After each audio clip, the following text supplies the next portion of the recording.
Good morning, everyone. Am I audible and visible? Can anybody confirm? Just give a thumbs up in the chat if I am audible right now. Alright, so there are two thumbs up. The rest of the people, you can give an emoji on the right hand side of the chat box. There is a drop down menu. You can select any emoji. The thumbs up for positive feedback or a confused face if you are having doubts. I will maintain this throughout the lecture, so try to use it, right? And just let me confirm if I'm live on YouTube as well. Just give me a second.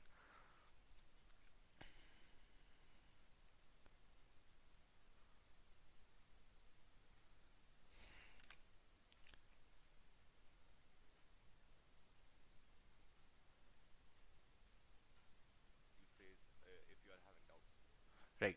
So I'm live on YouTube as well. All right. So welcome and good morning, every viewer, whether they are on YouTube or on Academy. I'll be looking at the chat. I'll try to look at the chat once every 10 minutes, but I might look at it sooner or later. So please put your doubts in there, and hopefully I'll get there in 10 minutes. So today we are going to study FFT and their variants. It will be a 2 hour session. And welcome to the seventh lecture of IPC. This is the third day and the first lecture at 12 noon, which is rather soon for me. So if you guys do not are new and do not know me, so let me introduce myself. I'm Manwani, and I am you guys might know me as use ORs at Code Forces or NM at CodeChef. I'm an international grandmaster there and a 7 star at CodeChef. So uh, and also I recently joined at an academy as an educator, so you can find my profile here, right? So let me, as long as viewers are joining in, let me take some time to, you know, talk about the Unacademy program, and then we'll go on to FFT and learn about FFT, right? So let me go on there for like 2 minutes. So there is an Academy program. The free classes that you're seeing right now. Are there any prerequisites for this class? All right, let me address this first. So the prerequisites, I have written down the prerequisites. There is of course going to be a divide and conquer, but I am like I'm kind of sure that you would already know that, right? Divide and conquer. The one I wouldn't say prerequisite because it's a little complex, right? Uh, it's a number theory and like primitive roots and stuff like that, cyclicity and ZP, right? Basically number theory and theory from there. But if you do not know about that, then you can study about other types of FFTs and just kind of skip entity for right now, so you can go without that as well. And of course you must know about complex numbers, but I'm kind of sure that most of you would know that, right? Know about complex numbers so that you can study about the first FFT that you're going to study, right? So yeah, these are the kind of the prerequisites. Not many other stuff is required here, right? So in this academy program, the free live classes that you are kind of seeing right now, they are all going on much time, right? They go on frequently, but there is also a plus program in where you can get a subscription and you can study from proper curated courses, right? Where the whole studying session is ordered and planned structure compared to like this one shot uh, live lecture I'm having, right? So in those plus courses, you would have live interactive classes like you're having right now. Doubt support, you can go on over to Discord and get your doubts cleared. We have that for this Indian programming camp as well. So I will give you the link of the Discord server at the end of this session, and you can join in. And if you guys do have any doubts, you can get it cleared after this class as well, right? Also, currently you can just ask your doubts at the chat, so I would try to get your doubts cleared right now too. And of course, relevant problems at CodeChef we have the for this Indian programming campus too. But in courses, it would be for each a certain topic, it would be divided, right now you can see on the contest page it's kind of messed up. So uh, but you can still go on to that contest page and go on over all of the div 1 problems and try to solve them, right? And there are these educators that are going to teach in the plus courses. Everybody on them is really talented. We have like Tanuj Khattar, if you have heard about him. He's a two-time world finalist. Himanshu Singh, a current world finalist. Deepak Kaur, a world finalist. Many people who have gone to ICPC World Finals, and we have I medalists as well. People who work at Google, right? People who have high ratings on CodeForces or CodeChef, right? So educators are really talented. We also have a list of teaching assistants who are also very talented, who will help you to get your doubts cleared, right? So these are the kind of courses that you will get. Let me browse through them as well, right? These are the kind of courses. There would be absolute beginner courses, intermediate courses, and then there would be advanced courses as well, which I think most of you would be interested in, right? So in advanced courses, we have like in computational geometry, this is the really advanced one. Graphs and segmentaries are still kind of an intermediate part, right? But computational geometry would, tackles many advanced stuff about geometry as well. And then we have ICPC Regional Special World Final problem solving. So basically, from ICPC World Finals, we would be solving those problems in these courses. So you can also see that, right? So this is the pricing structure. Sir, do we have a contest page now for this camp? Yes, we do have a contest page for this camp. Let me link it right now. I will also link it at the end of the lecture. But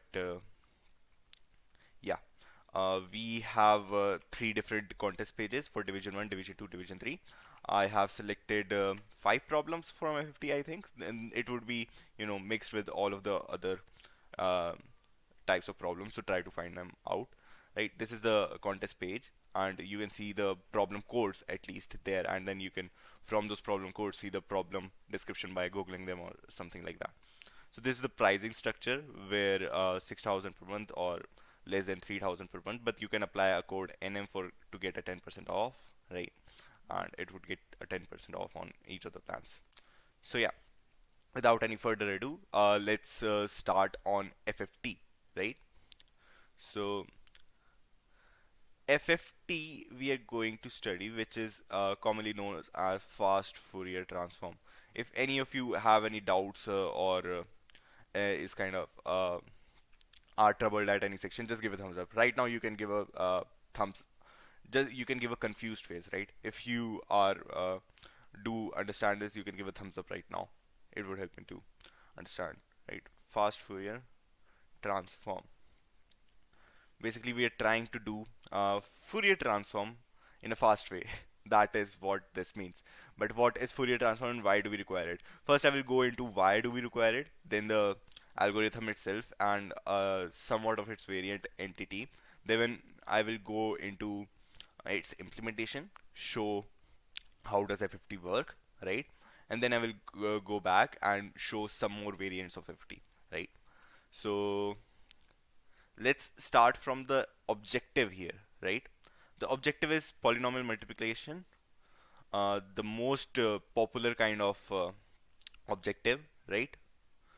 Uh, in most problems that even comes in division 1, the objective still remains we have to multiply some polynomials. We don't really go that much deeper in FFT, but there are problems that go deeper in FFT and try to see your knowledge on FFT itself and not just how to use it as a black box. So it's important to study about FFT, but you can also use it as just a black box if you need to. So in polynomial multiplication, what we are trying to do is we have two polynomials. The first polynomial a0 plus a1x plus a2x square. Let's go up to an minus 1, axn minus 1. And the second polynomial is b0 plus b1x plus b2x square to bm minus 1 to x to the power m minus 1. The a polynomial is of degree n minus 1. Degree of a is n minus 1, but I would refer to the size of a the number of coefficients it has. So the number of coefficient it has is n, right? So I would rather refer to the size of a, which is n, right? Basically, if I have to store this polynomial in some vector or in some array, I would have to initiate an array of size n, right? Similarly, for b, it's m minus 1. The degree is actually m minus 1, but I would call the size of b as m, right? Just to clarify what I mean by size when I go further. So a polynomial c is said to be the product of a into b, right? C is a into b. First of all, if it has size, if it's of degree n minus 1 plus m minus 1, or of size n plus m minus 1, right? So basically C has size n plus m minus 1, and C, let's say C can be written as C naught plus C1x up until C n plus m minus 2 x to the power n plus m minus 2, right? Then we can write C naught as just a naught into b naught. We can write C1 as a1 into b naught plus a naught into b1, C2 as a2 into b naught plus a1 into b1 plus a0 b2. Going like this, we can write Cn plus m minus 2 as basically an minus 1 into bm minus 1, right? Do you understand how we are multiplying these two polynomials? This is you guys should know this already, but I'm just trying to revise how do we define polynomial multiplication, right? So a naught into b1, it would give an x degree coefficient. This multiplied by this would also give a coefficient with having a degree of 1, right? Similarly, multiplying this with this, this with this, and this with this would always result in the degree of the x variable being squared, right? So it would have square. So we just sum these numbers up and it results in C2 x square, right? Here there would be a C2 x square term.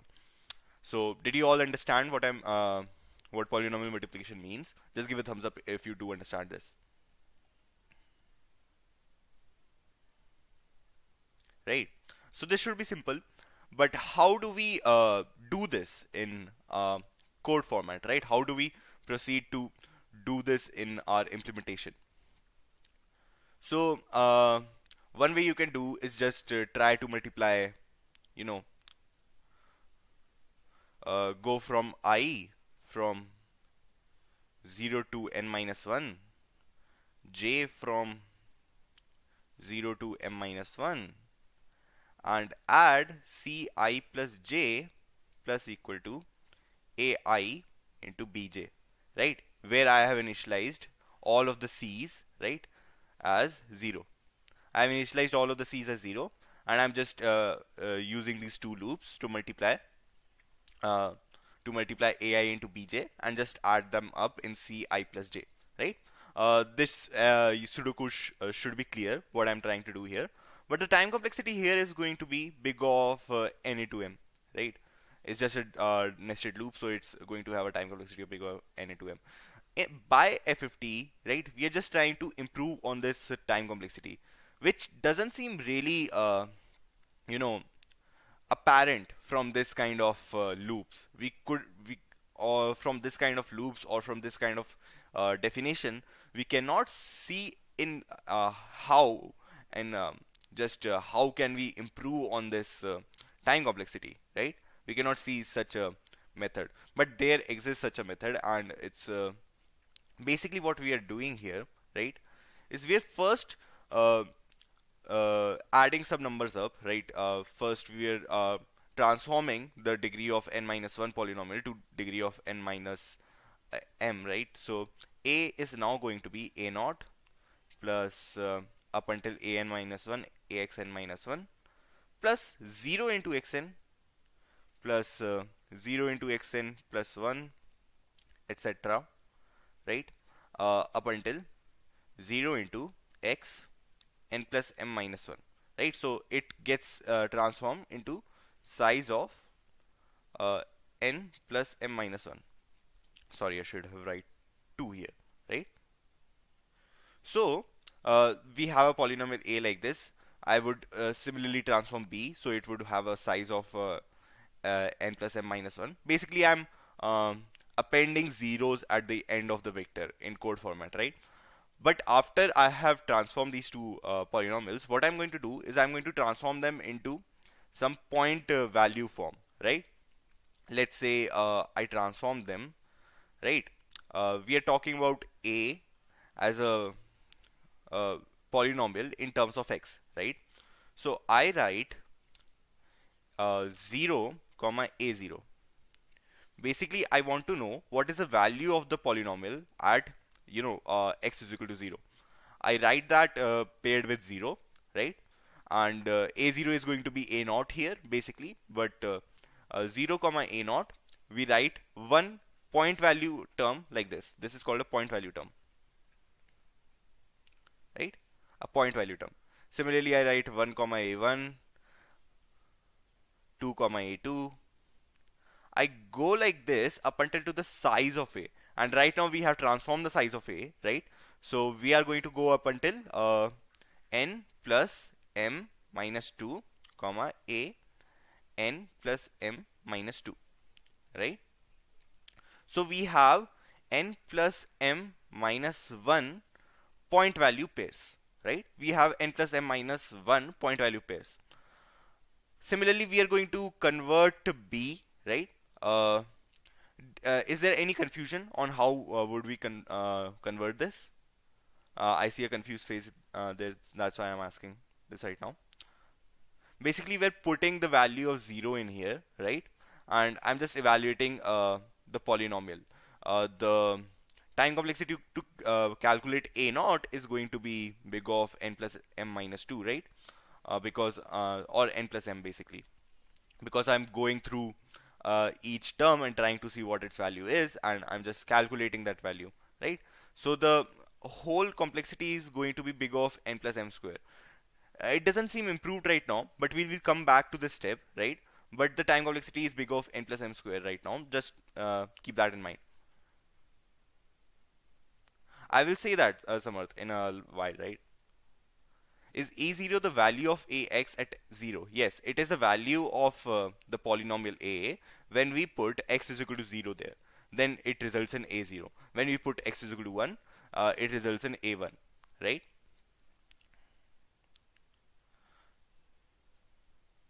So similarly, we do this for b.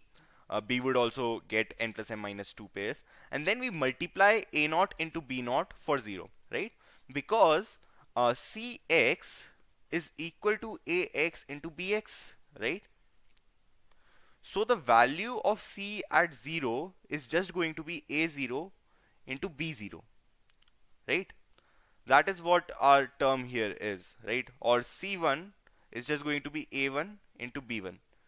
So I have already evaluated a naught. I have already similarly evaluated b naught and b1 and b2, etc. Right? So I'm gonna get c0, c1, etc. So I will get n plus m point value pairs, which are 0 comma c naught, 1 comma c1, 2 comma c2, like this up until n plus m minus 2 comma c n plus m minus 2.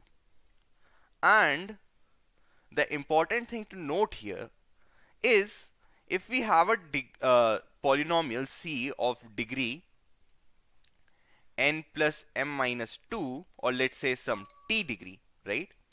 Then we can evaluate this polynomial with t plus 1 point value pairs, right? Or n plus m minus 1 point value pairs. That is what I'm trying to say. If we have a polynomial of t degree, right, it can be uniquely determined by any t plus 1 point value pairs. They should be distinct, of course, but any t plus 1 point value pairs, they can uniquely determine the c polynomial. The process of determining this polynomial from the t plus 1 point value pairs is called interpolation. There are various algorithms to do this, right? There is one called Lagrange interpolation. You should also study this. It's also a really interesting concept. It does the interpolation in big of t cube time, where t is the degree, right? But in this kind of structure where the the point value pairs are kind of linear, it goes from 0 to 1 to 2 to n plus m minus 2, it can also do the Lagrange interpolation in big of t square or big O of n plus m square, right? So basically we are trying to find out the polynomial c from those t plus 1 values. Let me give an example, right? So that you are sure that we can take out the polynomial from these t plus 1 value pairs. So we have an example of 5 plus 2x plus 3x square, and I have the value at 0, right? Let's say this is fx. So f of 0 is just going to be 5, f of 1 is going to be 10, and f of 2 is going to be 9 plus 12, which is 21, right? So if we have to find out this polynomial from these three point value pairs, what we are going to do is basically write down a polynomial, any polynomial, a naught plus a1x of degree 2, of course, plus a2x square. We're going to put these three values in this function, right? So it would be a naught is equal to 5. We would get the first equation by this, right? This is the first equation. The second equation is a naught plus a1 plus a2 is equal to 10. And the third equation is a naught plus a1 plus 2a1 plus 4a2 is going to be 21, right? So because there are three variables here and we have three equations, we can uniquely determine back a naught, a1 and a2 values, and we can go back to the polynomial, right? This is not the exact proof. Of course, there can be edge cases here as well, but I'm trying to give you the intuition of why we can find out the polynomial if we have t plus 1 point value pairs. Somewhat like Gauss elimination, but it's not exactly Gauss elimination. It has other it's a improvement from Gauss elimination somewhat. You can also apply Gauss elimination, but you should study Lagrange interpolation. It is somewhat of a more advanced topic, and you can do what you do from Gaussian elimination in big of n square here, right? So it's an improvement. So let me go summarize what we are trying to do, right? First, we have two polynomials a comma b. We convert them to point value pairs to somewhat like this. It will be the point value pairs of a and point value pairs of b. I multiply them with each other, a naught into b naught, a1 into b1, right? And I get the point value pairs of c. I go back to the polynomial c, right, through interpolation. So here, this step takes big O of n plus m square time, right? This step is going to take very little time because we have just n plus m point value pairs, so it can be done in big O of n plus m. And this step is going to take big O of n plus m square time. Do you understand this process that we are doing to multiply a into b? Do you all understand this, right? Just give a thumbs up.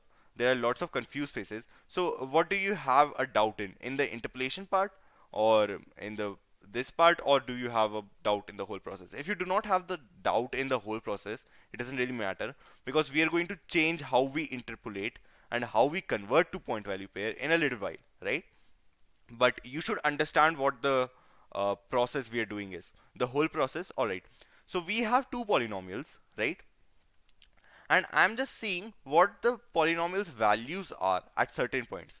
Let us give some points like 1, 2, 3 up until n plus m minus 1, right? These are the points at which I want to calculate what is the value of ax and what is the value of bx, right? I want to calculate what is ax at x is equal to 1, bx at x equal to 1, somewhat like that. And that is what this process, this edge is doing. It's just converting a and b into the point value pairs, right? It's giving me a at ax at x equal to 0 ax at x equal to 2, right? Up until ax at n plus m minus 1, whatever. You can choose any n plus m minus 1 points. It doesn't really matter, right?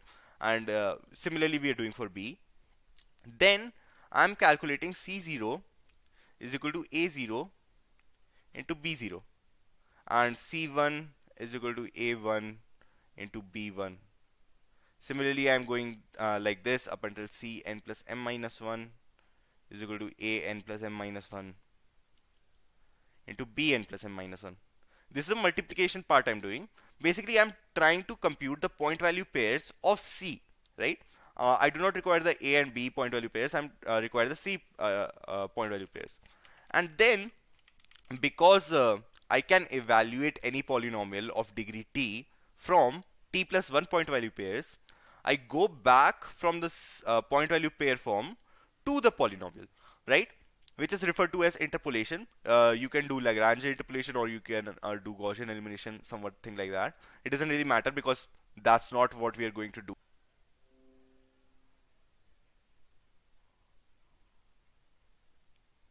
Uh, am I audible now? I think I lost my internet connection for a while there. I'm audible, right? All right. You have to calculate ax for n different values, right? Yeah. So you weren't sure why it's not linear, because I have to calculate. Let's say this is ax. It has a naught plus a1x up until a n minus 1 x n minus 1.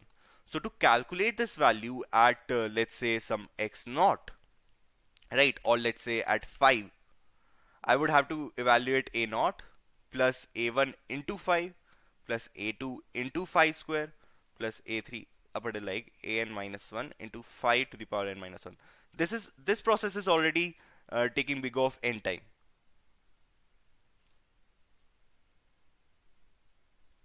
I'm sorry about that.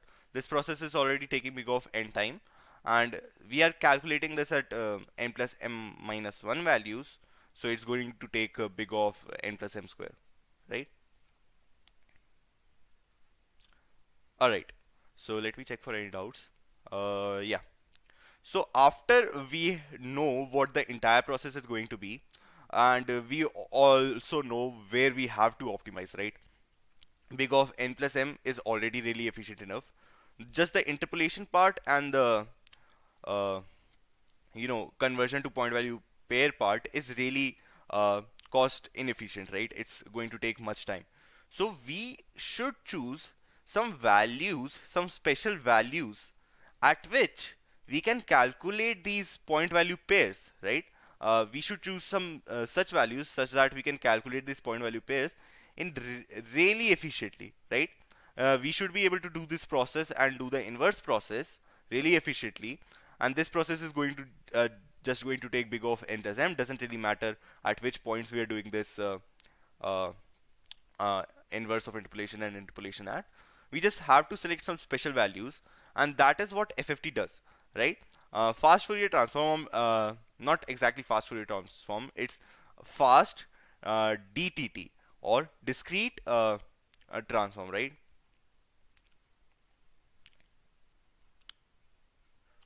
There are a lot of confused faces, but let me show you what the process is, and then you would understand. FFT, or not DTT, it should be, yeah, DFT, right? DFT is also known as discrete Fourier transform, right? Basically calculates the polynomial value at some discrete points, those n plus m minus 1 points, and does it really efficiently in big O of n plus m log n plus m time, right? And this was in our course in in IIT I'm in IIT Guwahati right now, in our algorithms course. This was taught directly in the divide and conquer topic, right? It was not even taught as a separate topic on of itself. It is basically what we are doing is divide and conquer here, but we are doing it in a really special way, and that's what's make this algorithm a little beautiful, right? So what we are there are a lot of confused faces. So what step are you confused at? I think the confused faces started at this point. So did you not understand why are we optimizing these two steps? You all did understand that, right? Why should we try to focus on these steps only, and we should just ignore this step because it's already really efficient, right?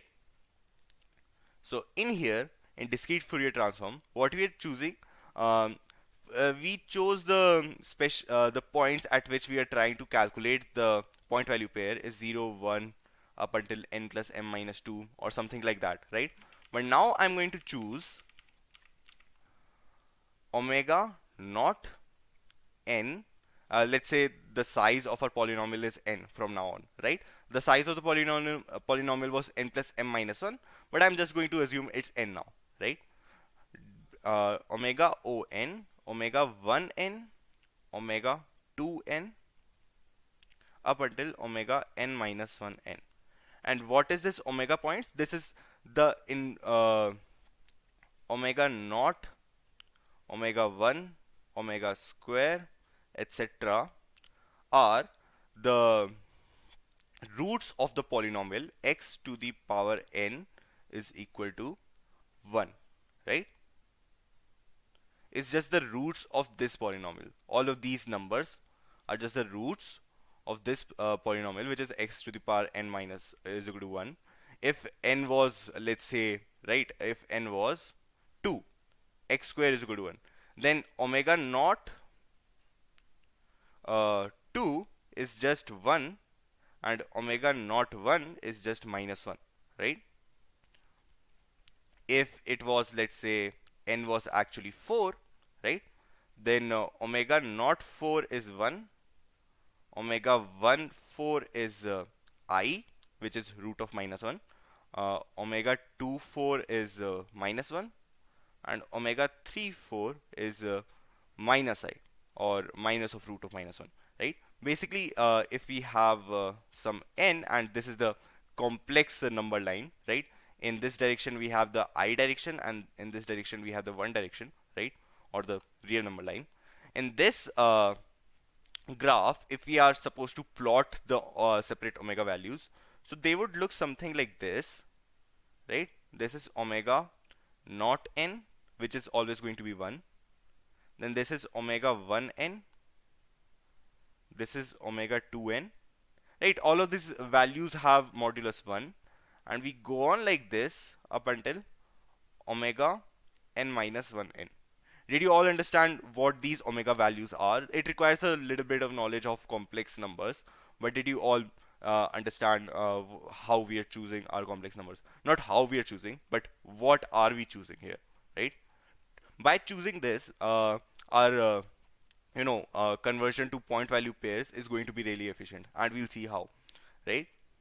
So these are the numbers at which we are calculating our values at, and how do we calculate that is just, let's say a polynomial ax is of size n, right? I'm just going to assume size n from now. So a1x plus a2 x square up until an minus 1 xn minus 1. This is size x or degree n minus 1, right? So I'm going to separate this into two polynomials, right? Like in this divide and conquer, we divided into two separate parts. But I'm not going to separate it from the middle, like in most divide and conquer algorithms. What I'm going to do is I'm going to write the odd number coefficients and the even number, this should be the even number coefficients and the odd number coefficients, right? What does this mean? A naught x is basically a naught plus a2x plus a4x square plus something like this up until till the end, and here as well a1 plus a3x plus a5x square plus something like this up until the end. One more thing that I want to specify here, at the ends it's going to be a little difficult, because if the n was actually odd, right? If n was odd, here uh, a naught x is going to have more values. A naught x is going to have n minus 1, xn minus 1. So it would have n plus 1 by 2 size, and this would have n minus 1 by 2 size, right? Because it's going to contain an minus 2, xn minus, not xn minus 1, but some degree, right? So to avoid that kind of confusion, we would always extend our polynomial to be some 2 to the power k size, right? This is really important. Before applying DFT or FFT, we always extend our polynomial by just appending zeros, of course. We just extend our polynomial up to a size where it is a perfect power of 2, right? So that it is easy to divide them into these polynomials, right? So let me clear this up and right. So let me write this down efficiently, right? So we have always n is equal to some 2 to the power k, right? And the last number that's going to come here is a n minus 2 x to the power n by 2 minus 1 plus a n minus 1 x to the power n by 2 minus 1, right? And the size of both of these polynomials is going to be n by 2, and the size of this polynomial was n. There is always a power 2 between n and 2n, so it is still big of n complexity wise. Yes, of course. Shrikant, another educator, is right now in the chat. So as he said, to extend this polynomial to a size where it can be a perfect power of 2, we do not need to extend it much beyond, because between n and 2n there is always a perfect power of 2k, right? So even if we extend it all the way up to 2n, we don't really are increasing our complexity really much, because it's still going to be big of n complexity polynomial, right? So the complexity is maintained, but we are just avoided any kind of edge cases by transforming into a size of 2 to the power k, right? So is the division of polynomials up until now clear? Just give a thumbs up if this division is clear right now, how we are dividing these two polynomials.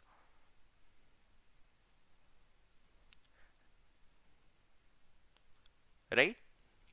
So we have just took the even numbered coefficients and the odd number coefficients into two different polynomials, and as you can see here, the formula for the relation of these three polynomials can be written as ax is equal to a naught x square plus x into a1 x square, right?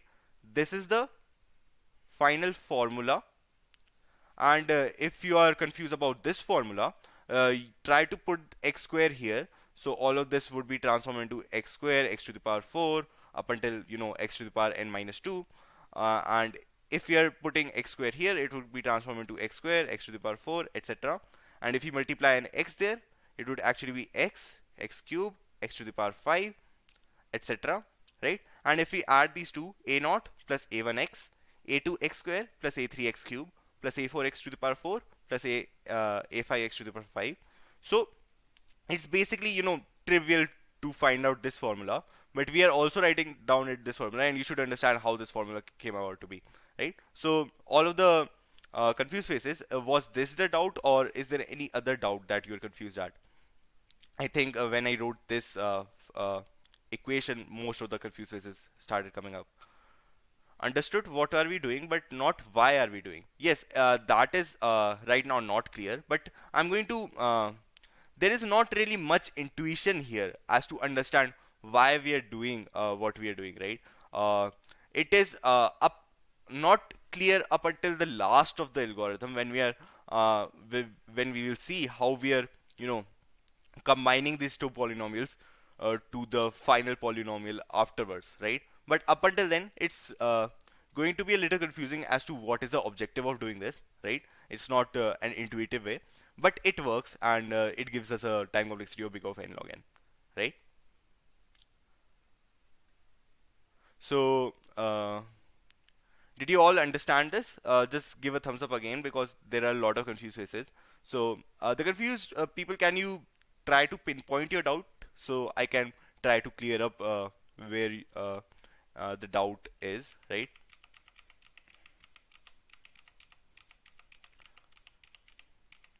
This was the original polynomials, and we just write down this equation as well, right?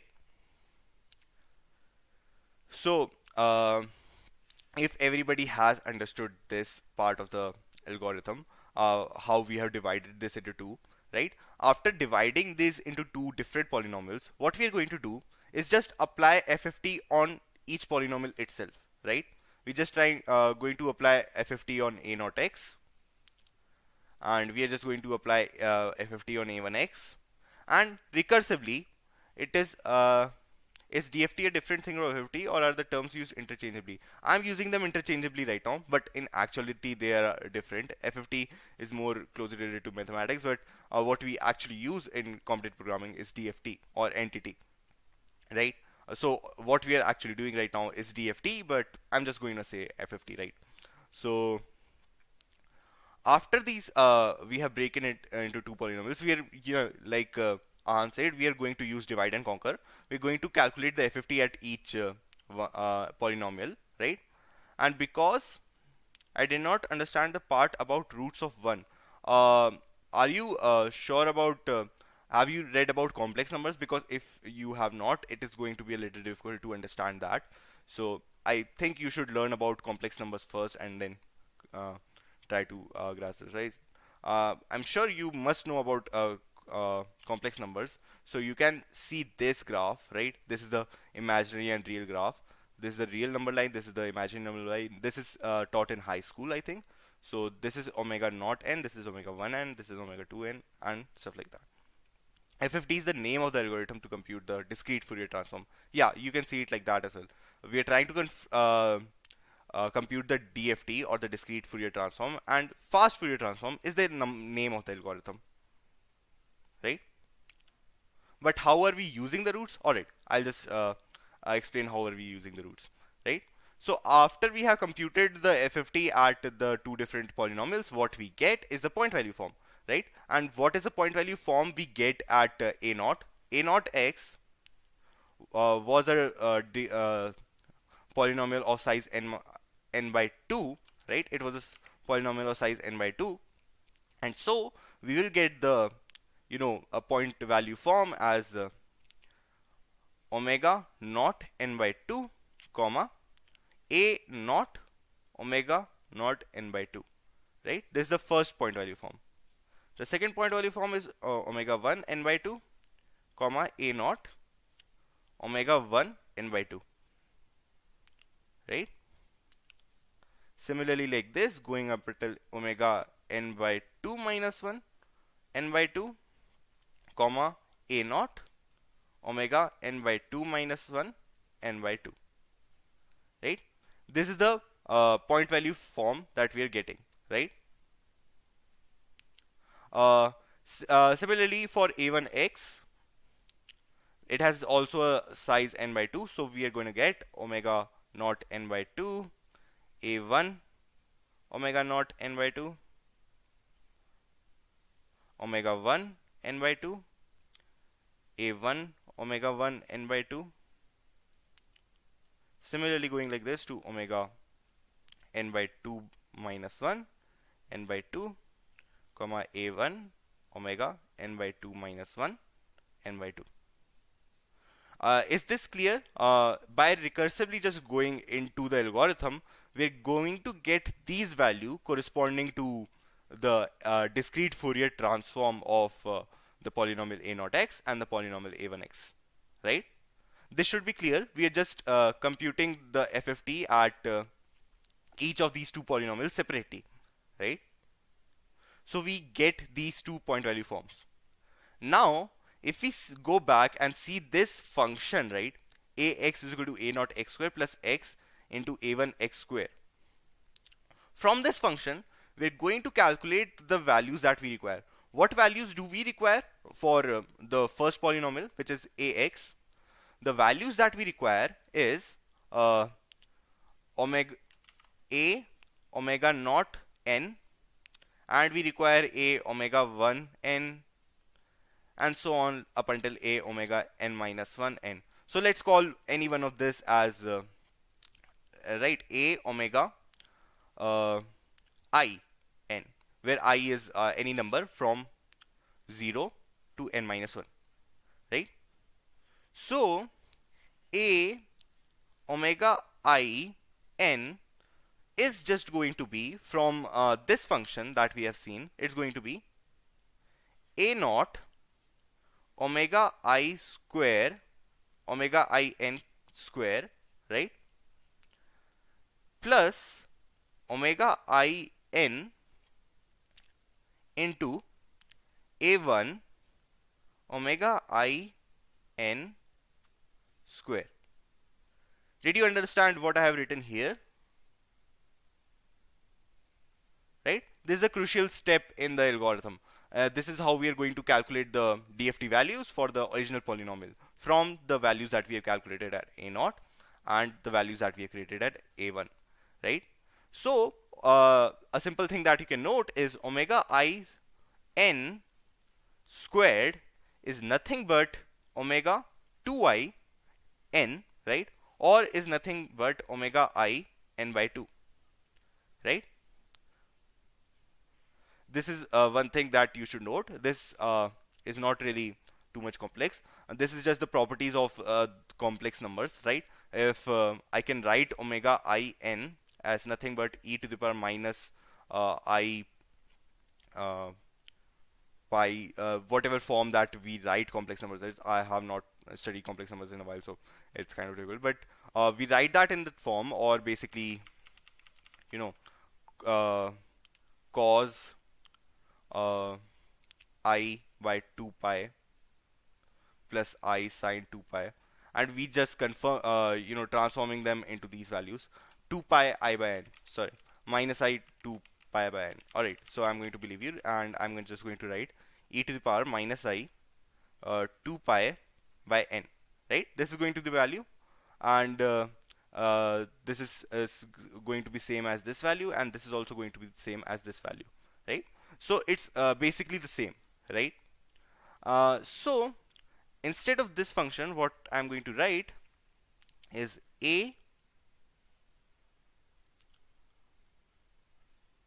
omega I n is nothing but a naught, let me see, omega I square by n. What I'm going to write instead of that is omega I n by 2.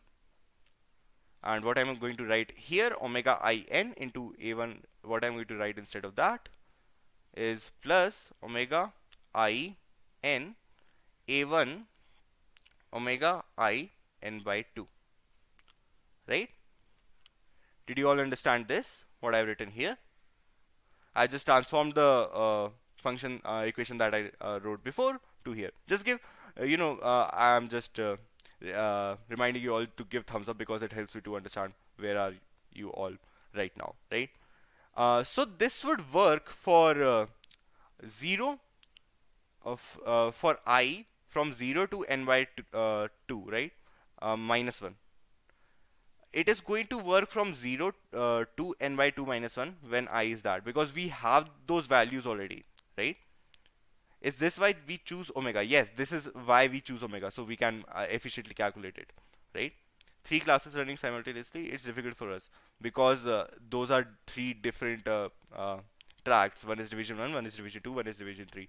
You should choose one division that is appropriate for you and see the rest of the classes if you want later. But I don't think if you are a division 3 person, you should see division 2 and division 1. If you are a division 2 person, you should see division 1 or division 3, etc. Right? So here what we have, right, is going to work from 0 to n by 2 minus 1, because we already have this value.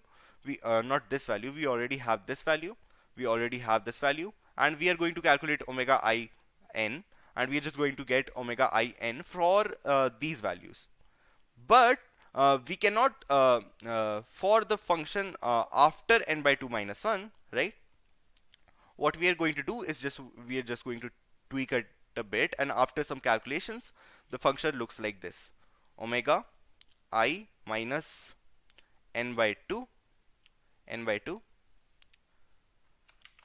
plus omega n by 2 omega I minus n by 2, right? A1, here I have the base is n, and here we have omega I minus n by 2, right? This is going to work for 0 up until I to for n by 2 to n minus 1, right? And basically what omega n by 2 n is, it's actually minus 1, right? This is nothing but minus 1. So I'm going to rewrite this equation that I have written here as a omega I n is equal to a naught omega I minus n by 2 minus omega I minus n by 2 n, and a1 omega I minus n by 2, right? So this is going to be our equation when I is from n by 2 up until n minus 1, right? So it is really similar to the equation that we have already seen. A naught omega I n by 2 plus omega n I plus a1 omega I n by 2, and for the later half we are going to do this: a naught I minus n by 2 which we have already calculated in here, right? And similarly here, right? So it's not going to be really changed, and it's just going to be performing the same function. And this is by these two equations we combine the result we got at the two polynomials into the result that we actually want. You should say that the smaller polynomials omega power n by 2 was minus 1, but the smaller polynomials were evaluated at x square. Oh yeah, I have told about this here. In here I have talked about that ax is a naught x square and a1 x square, right? Now the function is going to look like this, but we have not calculated the a naught values at base n. We have calculated that as base n by 2, right? So we want to convert them into n by 2 bases and not n bases.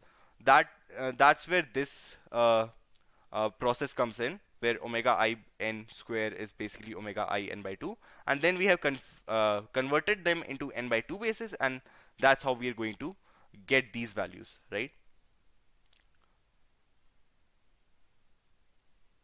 No, basically how the minus 1 is only outside and not inside a naught and a1. Yeah, the this minus, right, is only outside and not inside. Are you talking about this minus?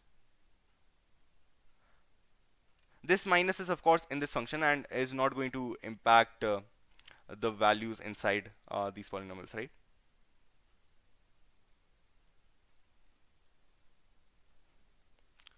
So after this, let us go on to the time complexity part, right?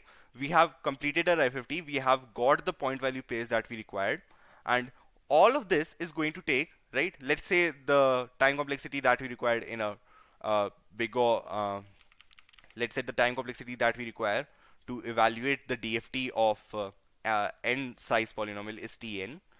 So that requires 2 of Tn by 2, right? Because we are going recursively, plus big of n, which is this combining step that we have, right? How did the I minus n by 2 come? You can see that omega I minus n by 2 base n by 2 is nothing but omega I n by 2, right? You can see that after some calculations. Basically omega n by 2 is nothing but 1, right? So from that expression we can get these values, right? So you might have seen this in merge sort or anything, right? And this is really similar to that. So Tn is nothing but big of n log n, and after n log n, we can calculate the DFT point value pairs of any polynomial, right? So we have optimized this process. The first process of converting these, we have optimized this to now be big of n plus m log n plus m.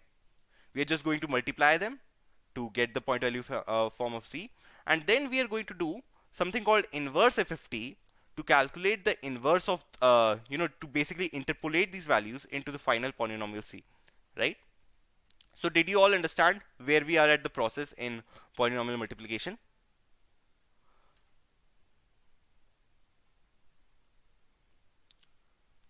Right, so there are 7 thumbs up right now.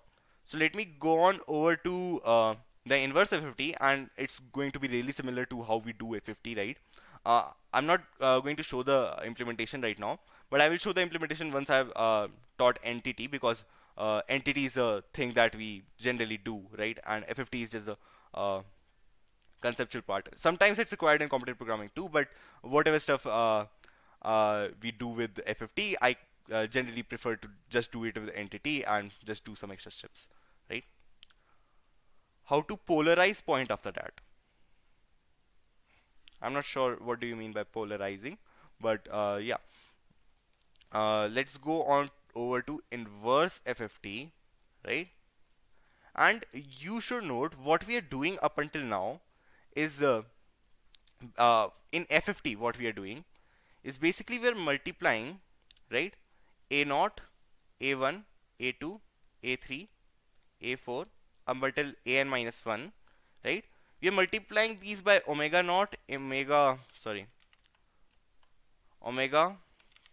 let me write this carefully, omega naught n, omega 1 n, omega 2 n up until omega n minus 1 base n, right? After we multiply this vector with this vector, right? If we multiply omega naught n with a naught, and we multiply omega 1 n with a1, so it's basically giving us a function value, because the function was a naught plus a1 x plus a2 x square up until a n minus 1 x n minus 1, right? The function was something like that. So this is going to give us the value at omega 1 n, right? So this is going to give us omega 1 n, right? So if we multiply this vector with this vector, this is a can be seen as a matrix, and this as a matrix as well. So we just get the value at a omega 1 base n, right? Did you all understand this? Similarly, for any omega I n, if we want to calculate omega I n, right, what we can do is we write omega 0 n, omega I n, omega 2 I n up until omega I n minus 1 n, right? If we multiply this with this, we are going to get a omega I n. So basically, I will write this in a matrix multiplication form, right? What we are trying to do in FFT, we are trying to calculate the matrix multiplication of omega 0 base n, omega 0 base n, right? Omega 0 base n, omega 0 base n, omega 1 base n, omega 2 base n, omega 0, omega n minus 1 base n, omega 0 base n, omega 2 base n, omega 4 base n, omega, what is 2 into n minus 1? It's 2n minus 2, but we subtract n from there, so we get n minus 2 base n, right? Similarly, we go up until omega n minus 1 base n, and we go there up until n minus 1 into n, n minus 1, we get n square minus 2n plus 1, but modulo n, we get n minus 1 base n, right? So this matrix multiplied by the coefficients of the polynomials a0, a1, a2, an minus 1, we get the vector that we require, which is a omega naught base n, a omega 1 base n, up until a omega n minus 1 base n, right? Did you understand this matrix multiplication? Because this is the most important step in FFT, inverse FFT, at least, right? After this, it's just going to be really simple, right? So we are just multiplying this vector with this vector, and we are going to get this one. We are multiplying this row with this column, and we are going to get this. Similarly, we're doing, several steps. This is just polynomial, the polynomial, the seeing what value we have at omega naught, omega 0 base n at this point. So we are just multiplying this. Last line, first element will be omega 0 base n, right? Last line, first element. This one, are you talking about this one? I think it should be omega n minus 1 base n. Am I wrong here? Oh, sorry, yeah, it should be omega naught. I confused it with this one. Sorry about that. So it is omega naught base n, and this is omega n minus 1 base n. Sorry about that. And this is omega n minus 2 base n, I think. And have I calculated the last step wrong too? Yeah, I have calculated the last value as incorrect as well. It should be omega 1 base n. Alright, so this is the final matrix. This is called the van der Moorne matrix. The name is not really important, but it is called van der Moorne matrix, right? How did you get this matrix on the left? How did you fill the entries? The entries I'm just filling up, let's say in the ith row and on the jth column, I have omega I into j base n. Also, I'm subtracting that by some kn to get that in 0 to n minus 1. I'm sorry, let me just drink some water. Basically, I'm taking modulo n, right?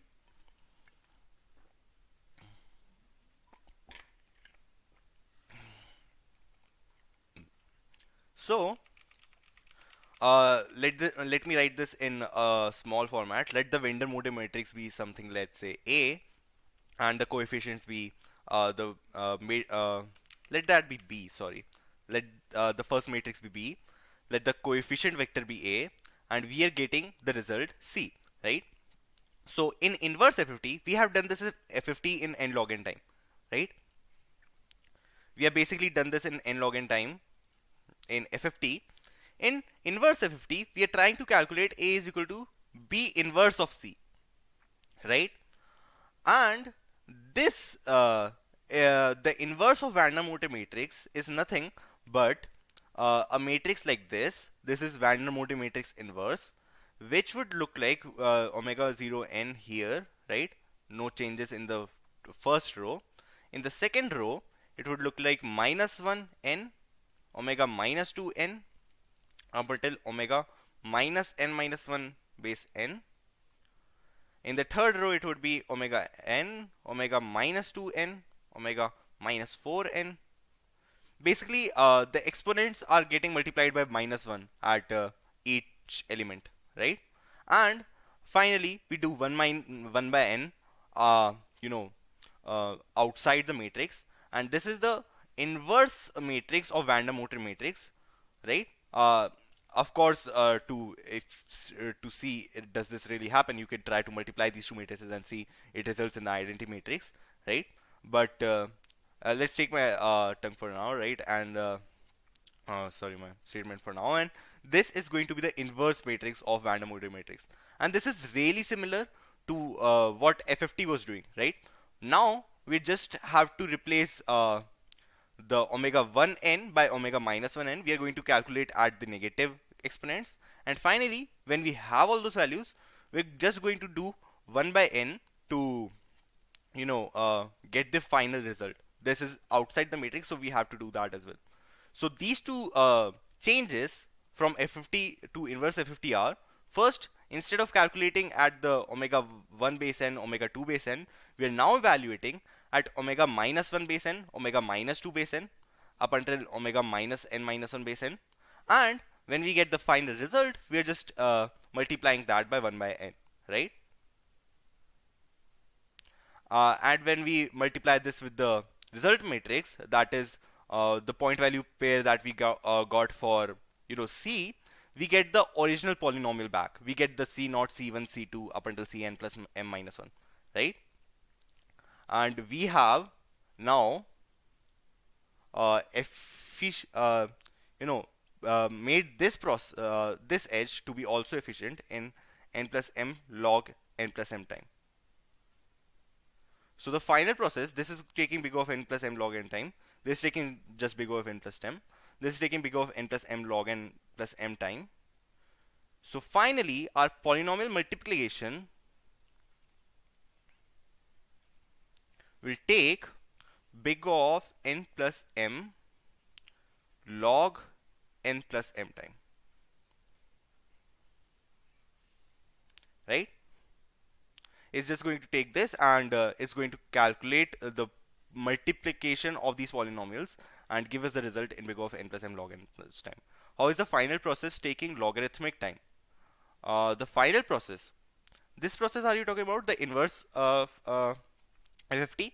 The final process is basically doing inverse FFT, right? In here, let we call this vector as C. Let this be vector called A, and this Vandermonde matrix is B. So in FFT, we were doing B is equal to C, right? And in the inverse FFT, we are doing A is equal to B inverse C. Matrix multiplication is of course quadratic time, right? But we did this matrix multiplication in big O of n log n time, right? We did this matrix multiplication big O of n log n time because the matrix was special, right? The matrix was this matrix, also known as the Vandermonde matrix. Because of this, we can apply divide and conquer, right? Instead of the usual matrix multiplication, we are applying divide and conquer, and we are calculating C in big O of n log n time. Similarly, we can calculate this in big O of n log n time, similarly by that divide and conquer, right? And get A. So that is called the process of inverse FFT, and we can do that in big O of n log n time as well. Right? We are not doing matrix multiplication actually. We are actually doing the divide and conquer, right? But I'm just representing it in these terms.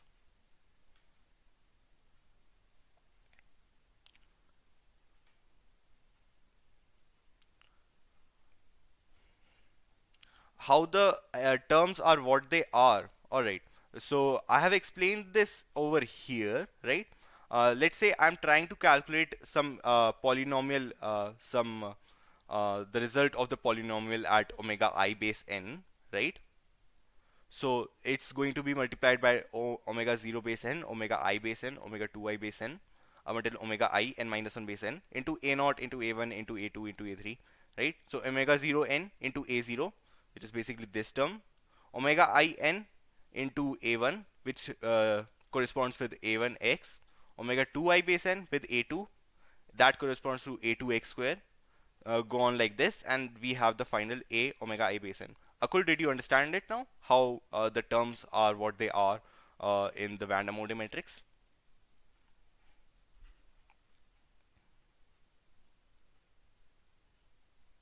Omega n minus 1 n, omega n minus 1 n square is nothing but omega 2n minus 2n, right? Easy. But we know omega n base n is nothing but 1, right? Basically omega base n is just a root of x to the power n is equal to 1, right? It's a root of this equation, so omega n base n is equal to 1 is going to happen, and we are just going to write this as omega n minus 2 base n, right?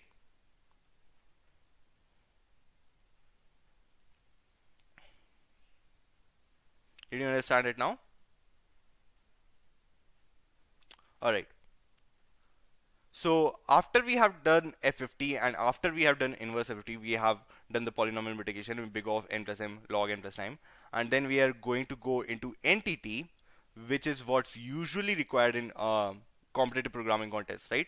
It's really similar to what we have done in FFT. Basically, but we are not taking complex numbers here, because using complex numbers is going to have many precision errors. It's going to have, we cannot store them in normal terms. We have to store them in double terms or float in C++, right? It is going to have precision errors. So in here, instead of trying to evaluate the polynomial in as it is, we're trying to evaluate the polynomial modulo some p, where p is a prime number, right?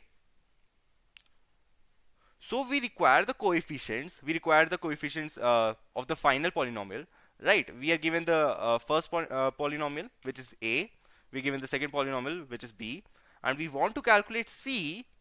But the coefficients here can be modulo p, right? The coefficients here does not have to be their absolute value. We just have to calculate them some modulo p, where p is a prime number, right? So just give me a second actually. Let me see at which time we are.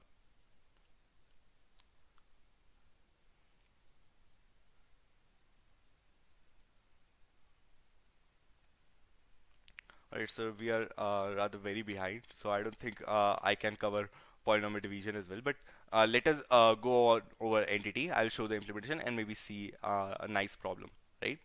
So in here, in entity, what we are trying to do, we are not going to use uh, the the roots as we usually do. We are not going to use those or complex numbers. Instead, we are going to use some new roots. The roots are still going to be of the form x to the power n is equal to 1. All of the n roots, right? The omega naught n, omega 1 n, until omega n minus 1 base n should be the roots of this polynomial, right? All of these numbers are the roots of this polynomial. That should be confirmed. Also, these numbers should be distinct. None of them should be equal to each other, because if let's say omega naught n is nothing but omega 2n, so if we calculate the FFT here, right, we will get the point value form at omega naught n, and we will get the point value form at omega 2n, and that will give us a redundant information, right? Because we will get the same point value form 2 times. So we do not want that, right? We want all of these values to be distinct, and these should be the roots of these polynomial, right? X to the power n is equal to 1. So we have to find some number x, right? Which x is an integer here, right? X is an integer here, and not that e to the power minus I by 2 pi that we were writing before, right? This was our omega 1 base n in the normal DFT form, but now it is going to be some number x, right? Some number x, such that x to the power 0, which is going to be 1, right? X to the power 1, x to the power 2, until x to the power n minus 1. All of these are distinct, right? That should be the first condition. And also, x to the power n should be 1. You might be thinking, how is this possible? This is possible because we are doing a modulo p, where p is some prime number. So x to the power n modulo p should be 1, and x to the power 0, x to the power 1, x square, x up until x to the power n minus 1 should be distinct. Right? Did you understand how we are transforming the roots that we had before to the new roots? Now we are not actually going to use complex numbers. We are just going to use some integral numbers, right? And we are just going to compute their FFT at these values, and compute the inverse FFT also at these values, right? And that is going to give us what we require, right? So this is where I was talking about the knowledge of number theory comes in, because number like in ZP, which is nothing but the field which has the operations in modulo P, right? This has a primitive root. I'm not sure if you guys know that, but I'll try to explain it in simpler terms as well if you're not sure about what is a primitive root. But a primitive root is nothing but a value t such that t square, t to the power p minus 1 and t to the power 0, right? All of these are distinct. Then we call t as a primitive root, right? This was taught us in, I'm not sure if number theory or in uh, group theory, but it was taught in a course somewhere, and I'm sure it was number theory, right? So this is called a primitive root, and uh, basically we can get t to the power 0 is equal to t to the power p minus 1. Oh yeah, sorry, it should be t to the power p minus 2. Sorry, Aditya, yeah, it should be t to the power p minus 2 because t to the power p minus 1 is nothing but 1 because this is the Fermat's theorem, right? Modulo p, t to the power p minus 1 is equal to 1, and basically we have a cyclicity of p minus 1 numbers. Here we have p minus 1 numbers which are distinct to each other, right? Not p numbers, but p minus 1 numbers. So it goes through each number. It has a cyclicity of p minus 1, right? After multiplying it with its p minus 1 times, it gets back to itself. Excuse me. So this is called a primitive root, and we want something like x0, x to the power 1 up until x to the power n minus 1, which are where all these are distinct and also, you know, not related to each other. The root of the polynomial x to the power n is equal to 1, basically meaning x to the power n is nothing but 1, right? So we can get that by this primitive root. We can get x by this primitive root, something like t to the power p minus 1 by n, right? This can be our x. T to the power p minus 1 by n, this can be x, basically meaning we will have instead t to the power 0, t to the power p minus 1 base n by n, t to the power 2 p minus 1 by n, t to the power 3 p minus 1 by n up until t to the power n minus 1 p minus 1 base n. If we exponent these to the power n, we will get the value 1. So these fit in the polynomial. These fit in the polynomial x to the power n is equal to 1. These do fit in there, right? And also these all values are distinct, right? None of them are equal to each other. Of course, here the condition is that p minus 1 by n is an integer, right? If that is possible, then we can get these values and we can just say that our x is t to the power p minus 1 by n, right? Where t is a primitive root. Every prime number has a primitive root. It actually has many primitive roots. I think, no, I'm not sure about that, but every prime number do have primitive roots, right? So, did you all understand this up until now? How we have taken the roots of unity right now? Just give a thumbs up if you do understand the whole process up until then, because this is a little mathematics heavy, so I'm just trying to see if you understood right now, right? So after this, the condition which p minus 1 base n, actually before that, let's go back.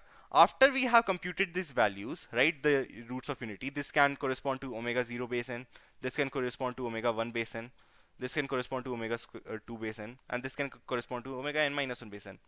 We are just going to calculate the entity or the numeric transform, right? Similar to how we did FFT, which was fast Fourier transform, right? It is going to be really similar. The implementation would have some differences, but it would be basically similar of how we are doing divide and conquer, how we are evaluating the polynomials at each different points, what is the terminating step, how we are combining those two. All of the process is going to be really similar if we just take omega 0 base n as t0, omega 1 base n as t p minus 1a base n, omega 2 base n st to the power 2p minus 1 base n. And we have completed our study of entity, right? There is not much to be said on how to do entity, but I'm going to talk about some details on when is entity possible, right?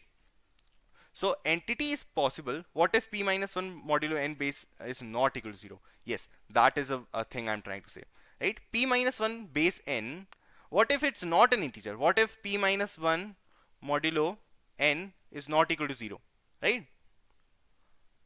So the thing here, you can do entity after this as well, right? There is a concept of how to do entity when this is not possible. But it relies on Chinese remainder theorem and stuff like that. So I would you can read about it if you like, right? But the thing is, uh, in competitive programming contests, they don't usually put that in the program, right? They just want you to perform entity without trying to worry about Chinese remainder theorem and all stuff like that. So here, whenever you see the prime number or the number in the question is given modulo 998 244 353, right? This is a famous prime number. You might have seen this in competitive programming contests right now as well.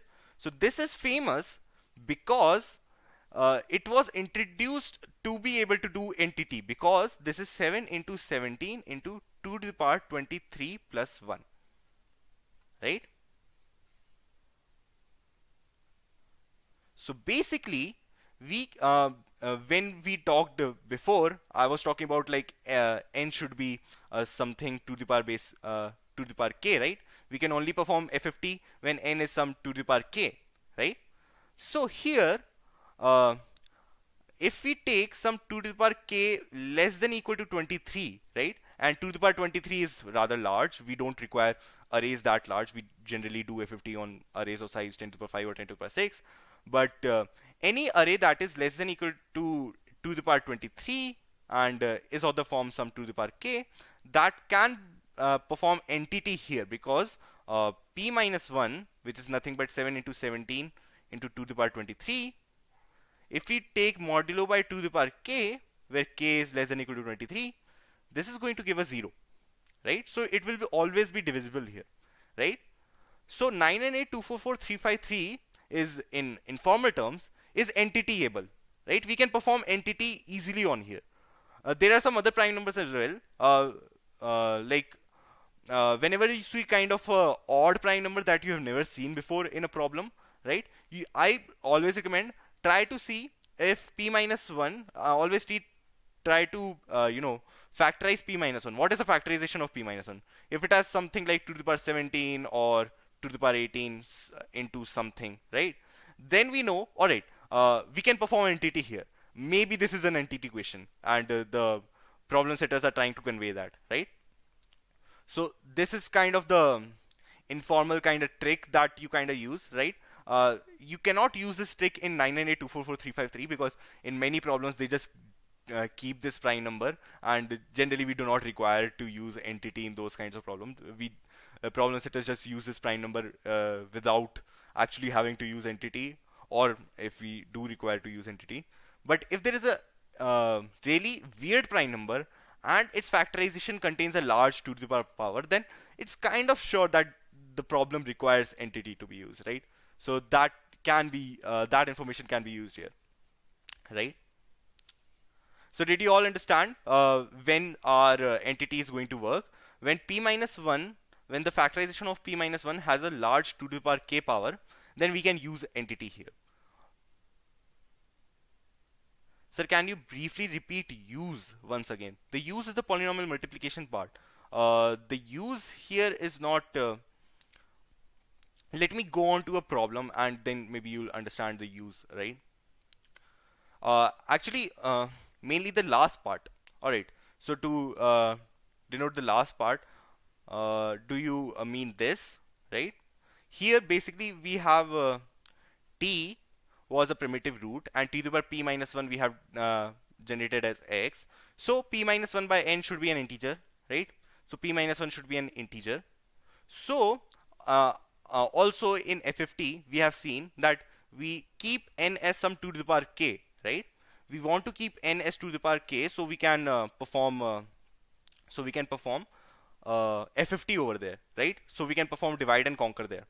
So if p minus 1,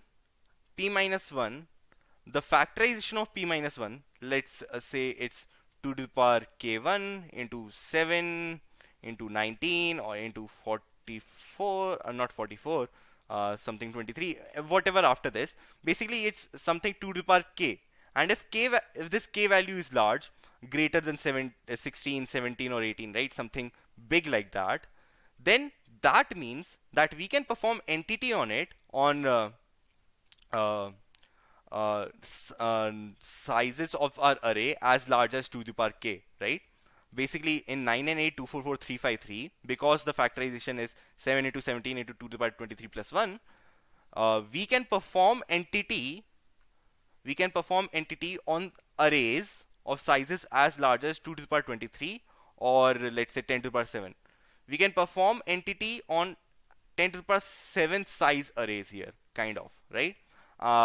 And when it is given modulo 9 and 8, 2, 4, 4, 3, 5, 3. How do we find primitive root? What many programmers do, they just type in the they just compute the primitive root of 998244353 already, and they just keep it in their code, right? And if there is a weird prime number, they just compute the primitive root by hand or online, and they just keep it there. But you can also compute it by a code, and you can read about the algorithm that goes that finds out a primitive root. But you can also just manually find out the primitive root and just keep, all right, I find out the primitive root, t is equal to int t is equal to something like this, right? You can just keep a primitive root in your code like that as well. So yeah, let me show the implementation after this, right? And we'll also learn about in-place FFT, because up until now we are using divide and conquer, and it's going to be a recursive algorithm, right? But we can switch the algorithm a little bit for it to be in place and not having many function calls, right? So let me share my screen onto here, A6. This is my own template, right? And I have written this quite some time back, but I'm just going to be showing the implementation here. And generally it's used as a black box, so I'm not going to write the implementation again. I'm just going to show the implementation that I have done already, right? So let's look at the polynomial multiplication part first, right? So we have two vectors, A and B, and we want to calculate its product into V, right? We have some, we want to calculate it modulo some number m, and the primitive root is given by x. I also have a function for the primitive root which calculates the primitive root of p greater than x, but you can see this function online as well, right? Or you can just calculate the primitive root and just type here llx is equal to whatever the primitive root is. Let's say it's 5 or something, right? So in here I first calculate the size of the FFT that I have to do, right? Just let me check. The screen is visible, right? Just give a thumbs up if the screen is visible. Right. Alright, so let me go back, right? Just wait a second. Right. So here, this step I'm doing, n is less than LLA dot size plus B dot size. I'm basically finding out the nearest 2 to the power k which is greater than the A dot size, which is the size of the first polynomial, plus B dot size, right? I'm just finding out the closest 2 to the power k, right? For that I am doing bit shifts, and after I have calculated that n size, I'm going to be resizing A to be of size n, right? So for that I'm initializing a new vector, right? This vector, which is fa, which I have initialized to be a, and then I have resized it to be of size n. Similarly, I have initialized fb and resized it to be of size n. Then I have calculated the exponentiation of x to the power n minus 1, which is p minus 1 by n, right? This is what I have talked about. This is going to be our uh, the root of unity now, right? Modulo m, of course, right? Then I have calculated the FFT of FA n false. This false means I'm not calculating the inverse FFT, but I'm just calculating the normal FFT, right? Or the entity. And I'm also calculating the FFT of FB, and the result is going to be stored in the vector itself, right? So the result of the FFT of FA is going to be stored in FA itself, and the result of FFT of FB is going to be stored in FB itself. Then I'm initializing V, right? I'm multiplying the values that I got here, FA, FB. I'm multiplying them by themselves, taking modulo m. And finally, I'm doing the inverse FFT here, V and true modulo m, and giving the same root y here, right? And then I resize it to be of lower size, because the size of V can be large, right? So I lower that size. This step is not necessarily required, right? But you can do that. I'm basically lowering the size again, right? And I'm just returning return because it's a void function, but the value of the multiplication of these polynomials is going to be stored in V now, right? Sir, which language is it, and how to get started with coding? This is C++, and if you have not started with coding, I don't think you should attend Division 1 lectures. This is a really advanced lecture, but yeah, if you want to get started with coding, you can access some courses we have on C++. Those are really amazing. I saw that myself. They have some tricks that I didn't even knew before. So you can of course see them on an academy, right? So this is the polynomial multiplication function, the overall function, and let's go on over to FFT, right? Did you all understand the polynomial multiplication? Just give a thumbs up if you do understand that.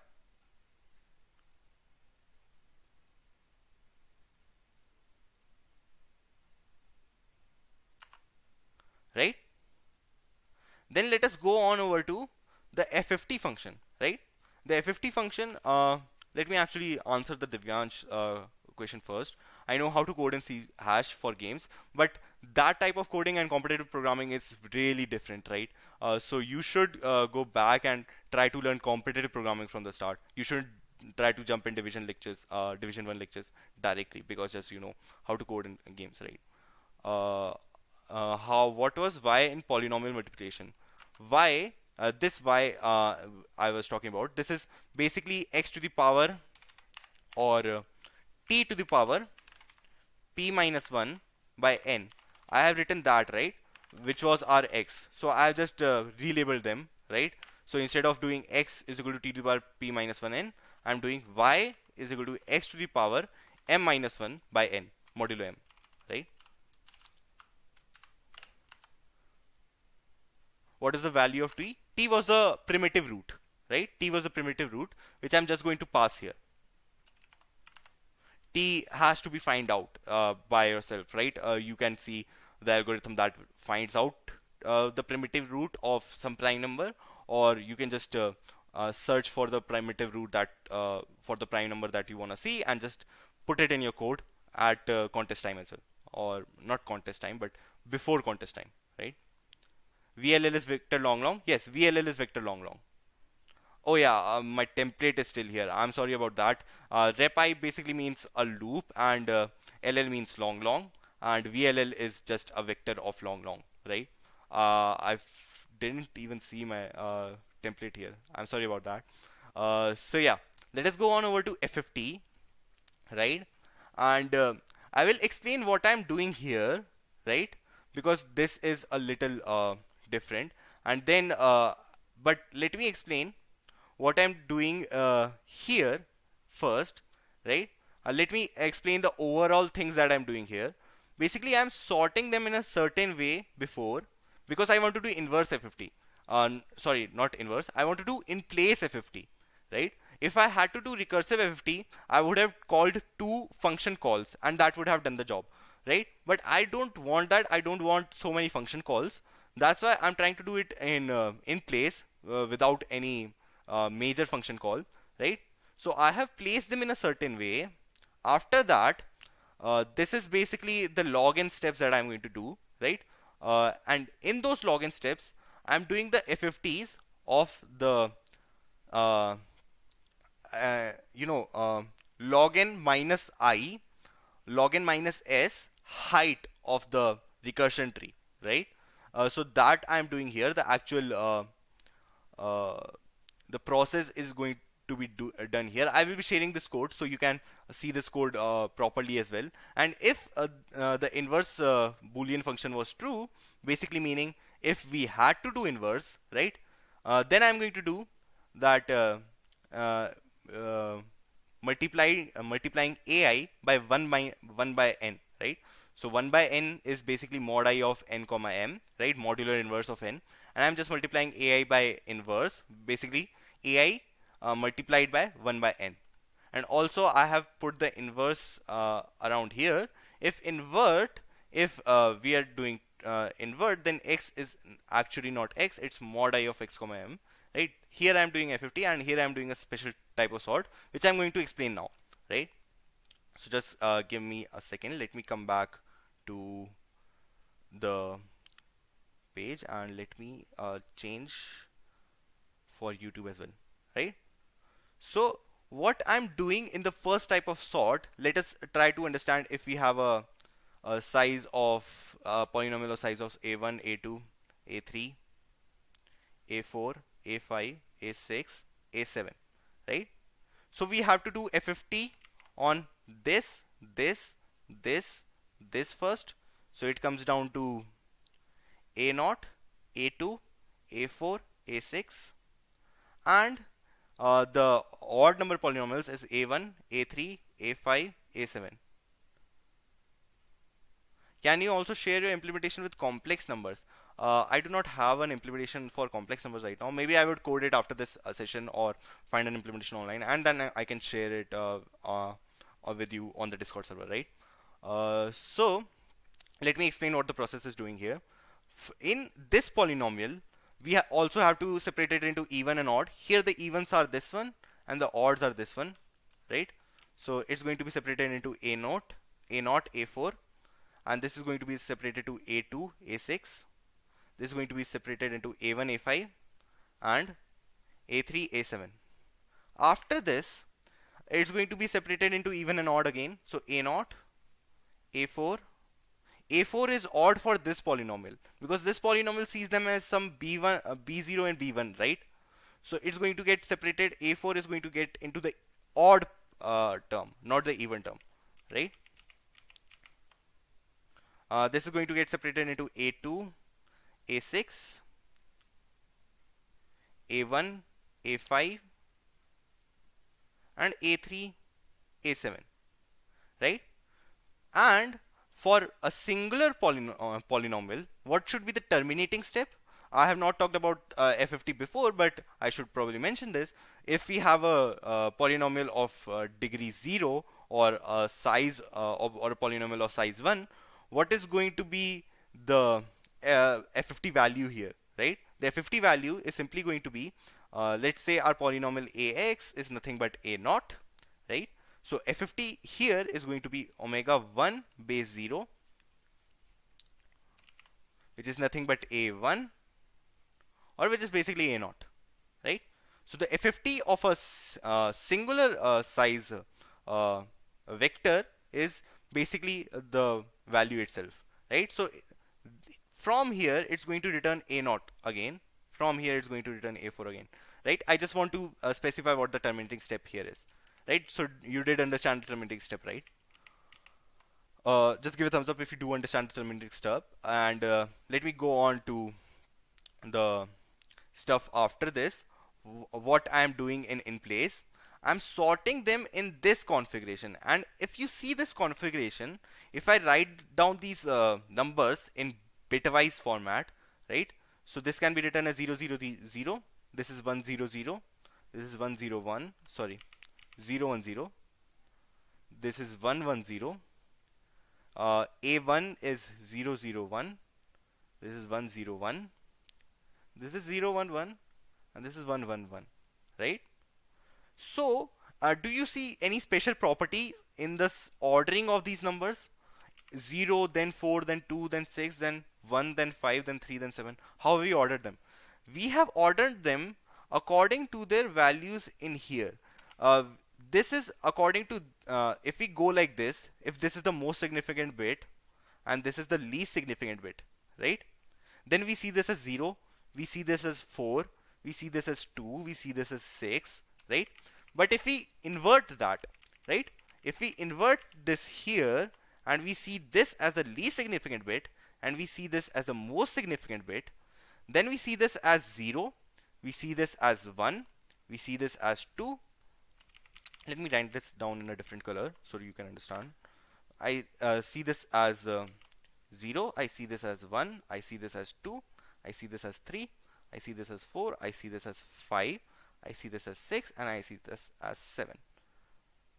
Right? Reverse and sort in bitwise representation. Yes, that is what's happening here. Right? This is called reverse. Let me actually see the term.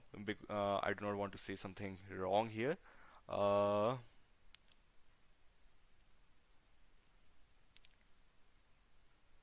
Yeah, it is called bit reversal sort, right? This is called bit reversal sort. And this can also, like any sorting algorithm, this can also be done in n log n time. Or it can actually be done in n time as well. I'm not sure, but even if it is done in n log n time, it doesn't really matter, right? But basically that is what's happening here, right? And we can do this in big of n time or big of n log n time. You can see what's the actual time complexity is, but that is what I'm doing in the first part of my FFT, right? I'm ordering them in these sort of configurations. I'm writing A0 A4 first, then A2 A6, then A1 A5, then A3 A7. Then I'm combining these two. I'm performing FFT in these two to convert them into point value form, right? And I'm combining these two to get the corresponding FFT values, right? I'm combining these two, I'm combining these two. Then I'm combining these two to get the FFT value at this part, right? Of this polynomial, I'm going to get instead the FFT values, which is A omega naught 4, A omega 1 4, or whatever I need, right? I'm going to get that stuff by combining of these two, and I'm just going to keep them in here, in place, right? Also, I'm going to be performing the same thing here, and I'm just going to place them here, right? And then I'm going to combine these two and then just place them here, whatever values I get. And that is what I'm performing in my implementation. First, I have done the bit reversal sort, and then I have done at each level. First, at this level, I combine the numbers. Then at this level, I combine the numbers. Then at this level, I combine the numbers. And finally, I get this level, which is our final answer, right? So, of course, I have not explained the implementation properly, but I'm going to be sharing that implementation so you can see this is actually what's happening in my implementation, right? So did you all understand this? I see many claps, so that must mean you did understand this. That's nice.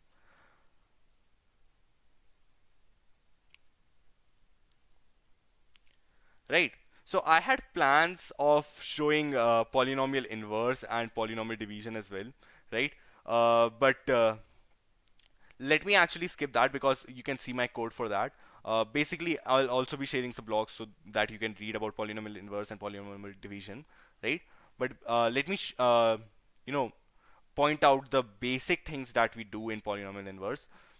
In polynomial inverse, we are basically trying to calculate some A inverse, which is some summation of AI xi for I equal to 0 to infinity, right? It's an infinite series.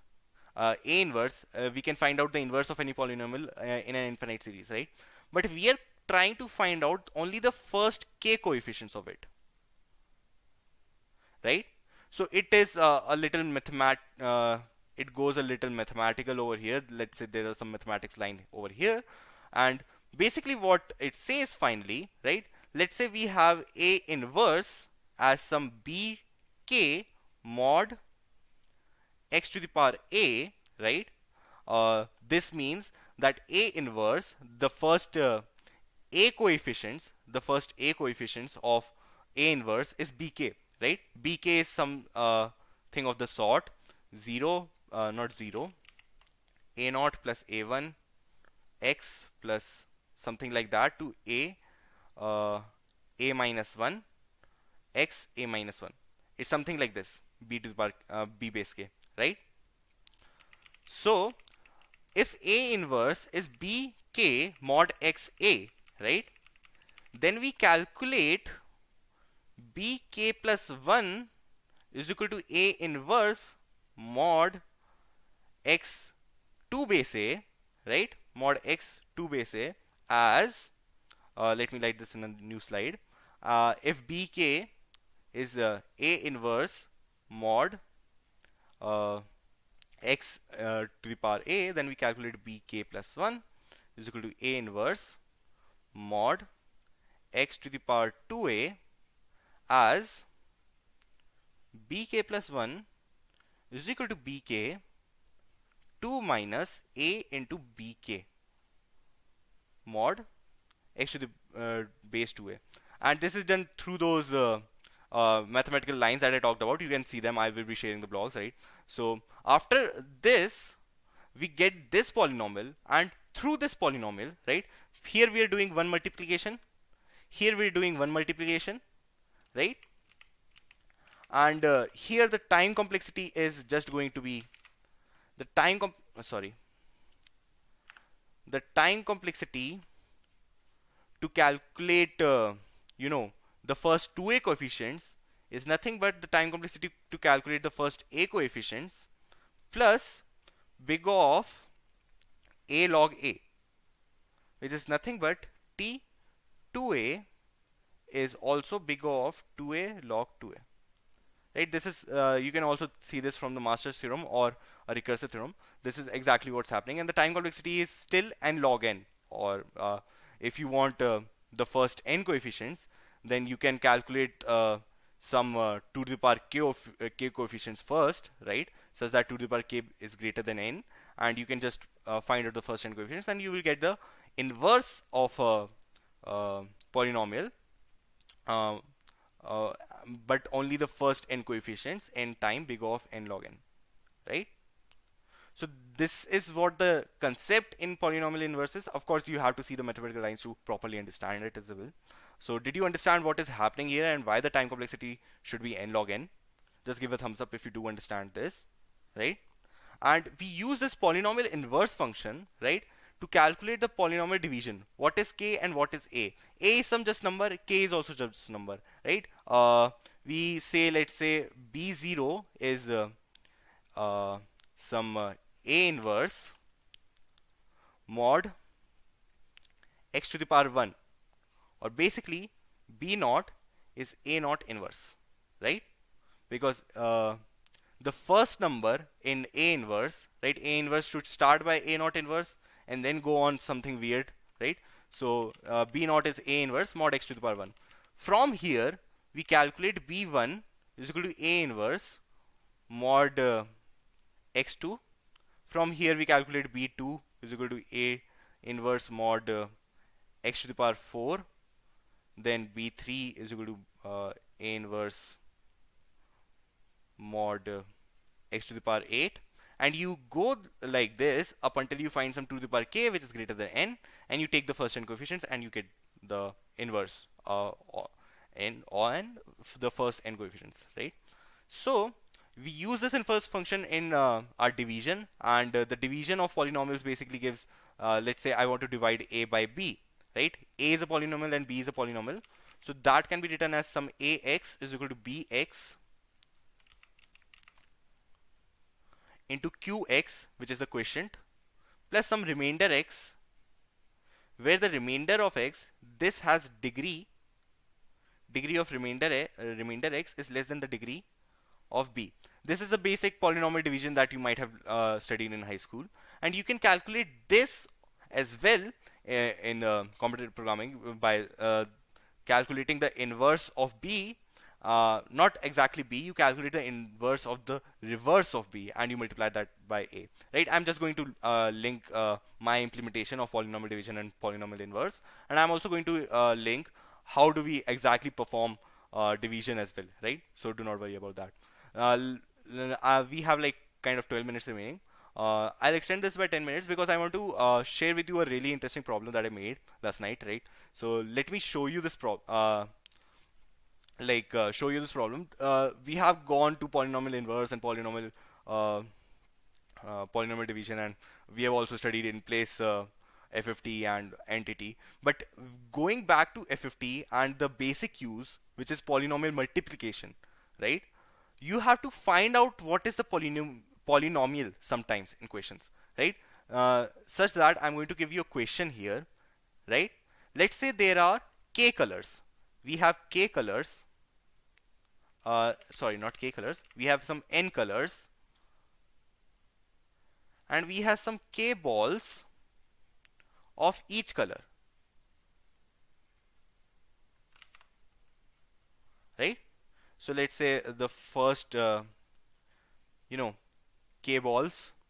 Then we have the second k balls, and then we have the third k balls, and we have the fourth k balls, and we have this like n colors here, right? Here k is less than equal to 10, and n is, let's say, less than equal to 10 to the power 4, right? Something like that. Basically what you want, basically what we are doing right now, right, is we are picking a ball randomly from, not randomly, we are picking a ball from a container, from one color, and placing it in a line, right? Let's say I pick up the blue color first, right? So I place the blue color ball here, then I pick the green color ball, I place it here, then again I pick the green color ball, I place it here, then I pick the yellow colored ball, I place it here. I'm going to do this for, let's say, m rounds, right? So uh, also we can actually pick not only one ball from a container, right? I'm sorry about that. I confused something with the round, right?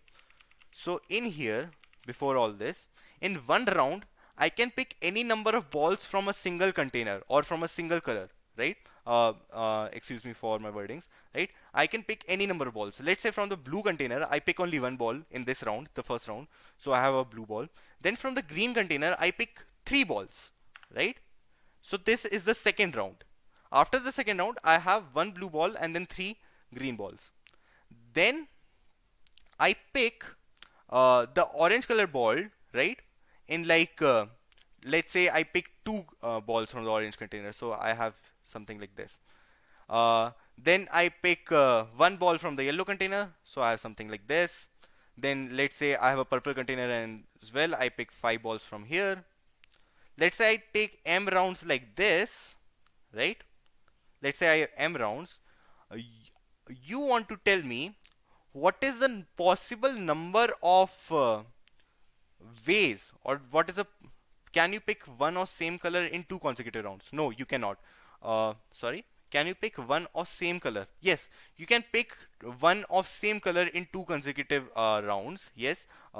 After this round where I have picked five purple balls, I can again pick a single purple ball, right? This is a different round and this is a different round. You can absolutely do that. Can we pick from same container multiple times? Yes, we can, right?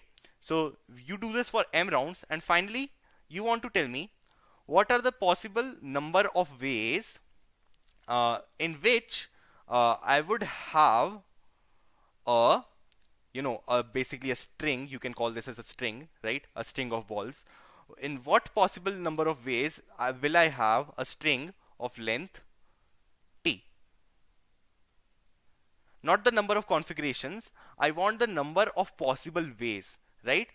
In here, the possible number of configurations, you would not differentiate between three number of balls and three number of balls like this. But I'm talking about the number of ways in which I will differentiate between this and this, right? Because in this one, I have picked five balls and one ball here. But in this, I have picked three balls and three balls here, right? So this is the possible number of ways. So I want the possible number of ways in which I can get a string of length t. And this is turned out to be a rather confusing problem. I didn't intend it to be that confusing, right? But yeah, what we do here, basically, let me get to the idea here, what we are going to do, or do you require some time to think about this? Basically, we have to model this question as a FFT question, right? So we have to, do you want 2 minutes? All right, you can have a 2 minutes timer. Let me just make a poll, right? Just mark true if you think you have the polynomial. Let me make a 2 minute timer, not three.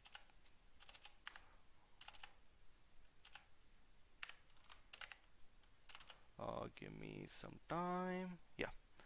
So just mark in the poll if you think you have the polynomial, right?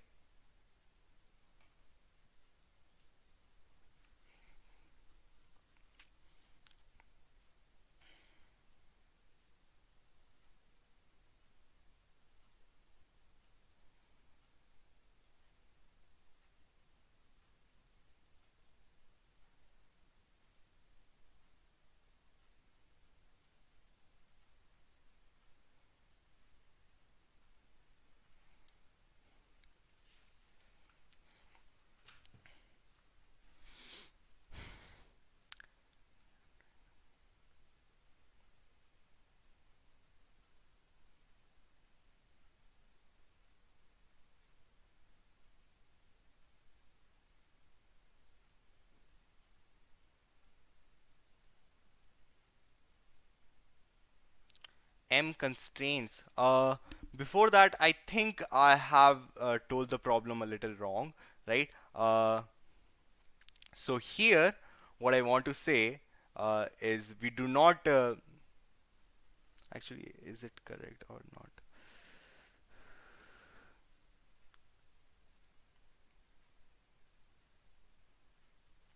Actually, I'm sorry about this problem. I confused it with another problem that I had. I'm sorry about so much confusion, right? But we cannot pick multiple number of balls. I'm really sorry because I changed before to change to multiple number of balls, and then I realized, oh, it's not actually multiple balls, right? But I created this problem right last night, right? So here we in a single round we cannot select multiple number of balls, right? We have to select a single ball, right?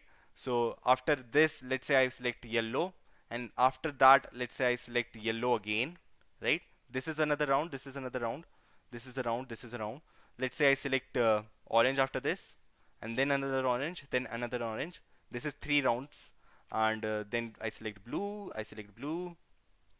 and I want the possible number of strings in here, right? I just want the what is the possible number of strings after m rounds, and m is also constrained to be uh, less than equal to 10 to the power 4, right? This is the actual problem. I just want the possible number of strings after m rounds. The length would also be, of course, m, right? Because in each round I'm selecting only a single ball. So after m rounds, I am going to have m balls, right? So I want the possible number of strings after that. Let me create a poll of 60 seconds.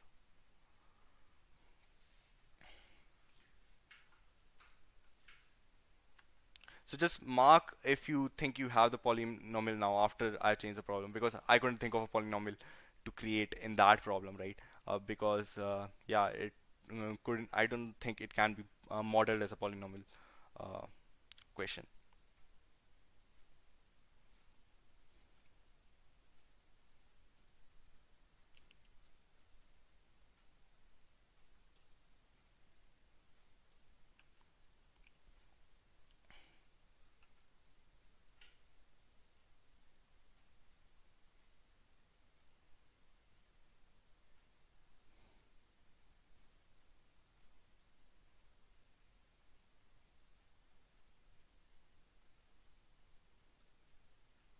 Right. So, uh, have you people thought of a like a basics combinatoric solution, or have you thought of a polynomial solution? The people who have said true, right? Have you thought of a solution which requires basic PNC solutions? Because I think it can be done that way as well.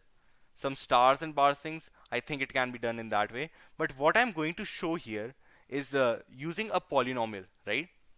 What polynomial I'm going to create is 1 plus x plus x square by 2 factorial plus x cube by 3 factorial, etc. up until x to the power k by k factorial. And I'm taking its exponential up until let's n, right? Because I had n balls. After I have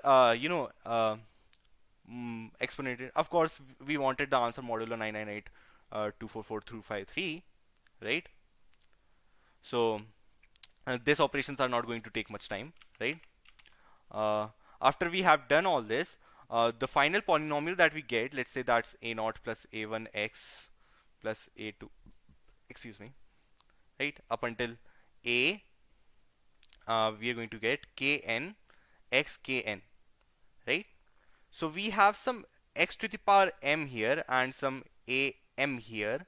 So the final answer is just going to be m factorial into am modulo 998244353 as well, right? This is going to be the answer.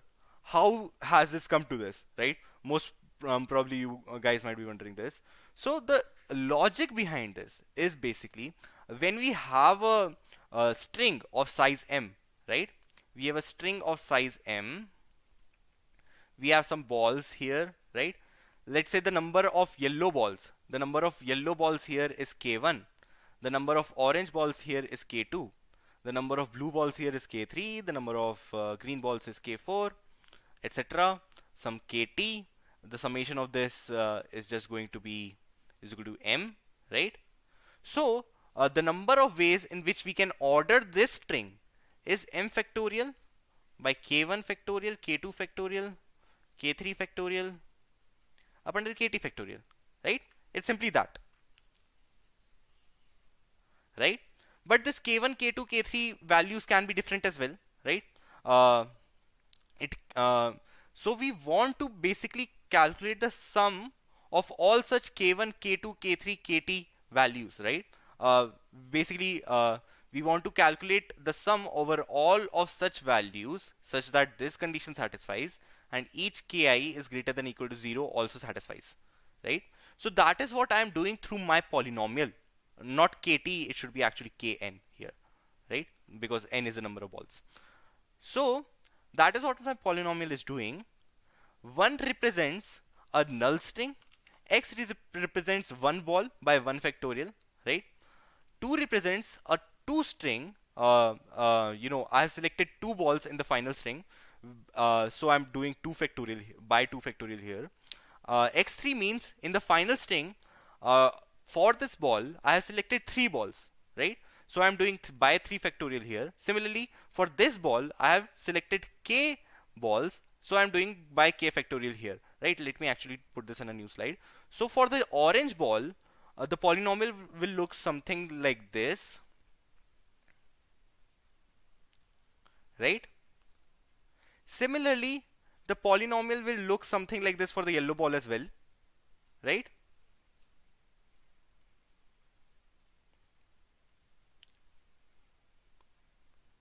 And we just multiply these two, right? We just multiply these two to get the final polynomial of these two strings, right? Let's say, let me give you an example. Let us take two balls, each with k equal to 3, right? So we have 1 plus x square by 2 into, we have 1 plus x square by 2. We multiply this, we get let's say 1 plus 2x plus x square by 2, x square by 2, x square. We get 3x square plus we get x to the power 4 by 4, right? So if we want a single length string or a zero length string, this corresponds to a zero length string, right? So the number of ways in which we can create a zero length string is just going to be 1, right? In here it's going to be 2. One length string, we can create 2 one length strings, either a yellow ball or an orange ball. 2 length strings, right? 2 length strings, we can create 3 into 2 factorial, which is nothing but 6, right? Because we can choose either from this or either from this. And 4 length strings, we can create 4 factorial into 1 by 4, which is nothing but 6, right? So this is how we are doing our calculation, and this is how it's going to be evaluated, right? The time complexity would be nk log n, right? The time complexity. I want to specify the time complexity. I'm going to extend this by uh, most probably this is going to go on for more 5 minutes, so please bear with me, right? So here the time complexity part is really interesting, and that is why I chose this problem, right? Because we are doing a polynomial exponentiation here, which basically looks like polynomial multiplication, so it shouldn't have much differences, right? Here is our first polynomial of size k, here is our second polynomial of size k, third polynomial of size k, up until size k. To multiply these, I think the most efficient way, which you can think of right now, just by using the polynomial multiplication function, right, is multiply these two, multiply these two, multiply these two, whatever. Right, let me actually draw the let me draw this in a new slide. So we want the final string of nk size. We will do that by multiplying, getting nk by 2 and nk by 2. We will get that by finding the size of nk by 4, nk by 4, nk by 4, nk by 4, something like this, right?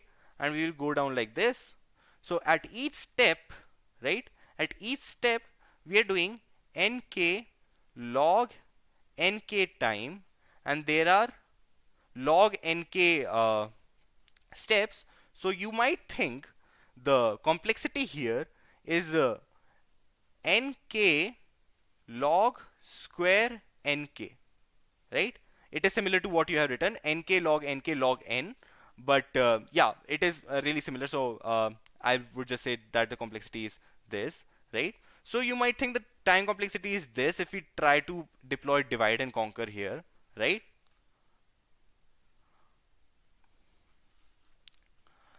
Yes, multiply in point value form and only the inverse. How did you derive 1 plus x by x square by 2 and x3 by 3 factorial? The actual proof is somewhat difficult, but basically what I'm talking about is you can see many more examples, and you can see that this is exactly the way in which you're doing, because the derivation was part of this, right? If we have a string of final m length and we have k1, k2, k3, k4 up until kn balls, right? So the final thing is going to look something like this: k1 factorial, k2 factorial, k3 factorial, kn factorial, right? So if we multiply these two strings, and let's say I pick some I balls from the first string by I factorial, and let's say I pick some j balls from the second string by j factorial, so the multiplication of those two would be I plus j by I factorial j factorial. Similarly, we would also add xi plus j, I plus 1 factorial, j minus 1 factorial, right? Because the multiplication of those two would also come in the exponent xi plus j. And this is how we are doing the multiplication, right? And this is how we derive that polynomial. After answering this, what I want to answer is this time complexity part. We have to go into the internal implementation of FFT to improve on this time complexity, and it might not seem much of an improvement, but it has, um, um, like have been important in a competition before, a competition hosted in my college, and because of which I couldn't come in first in my college itself, right? So the improvement here is really important, which is what I'm doing. First, I calculate the string, the length k string, right? I calculate the point value pairs, which are, let's say, this, some point value pairs. There are nk point value pairs here, right? This is the FFT that I do, right? Let me separate this, right? Then we do not, here we actually did multiplication in polynomial multiplication, but here we do exponentiation, right? So we get the point value pairs of whatever polynomial we had here. Let's call that polynomial as a. Then we have the point value pairs of a to the power k. right? And then we do inverse FFT, and we get the a to the power k polynomial itself, right? So this step is going to take nk log nk. Similarly, this step is also going to take nk log nk, and this step is going to take nk log k, right? Because we are exponentiating it to k, not actually k. I'm sorry about that. We are exponentiating it to n, right? So we are exponentiating it to n. So this is going to take log n.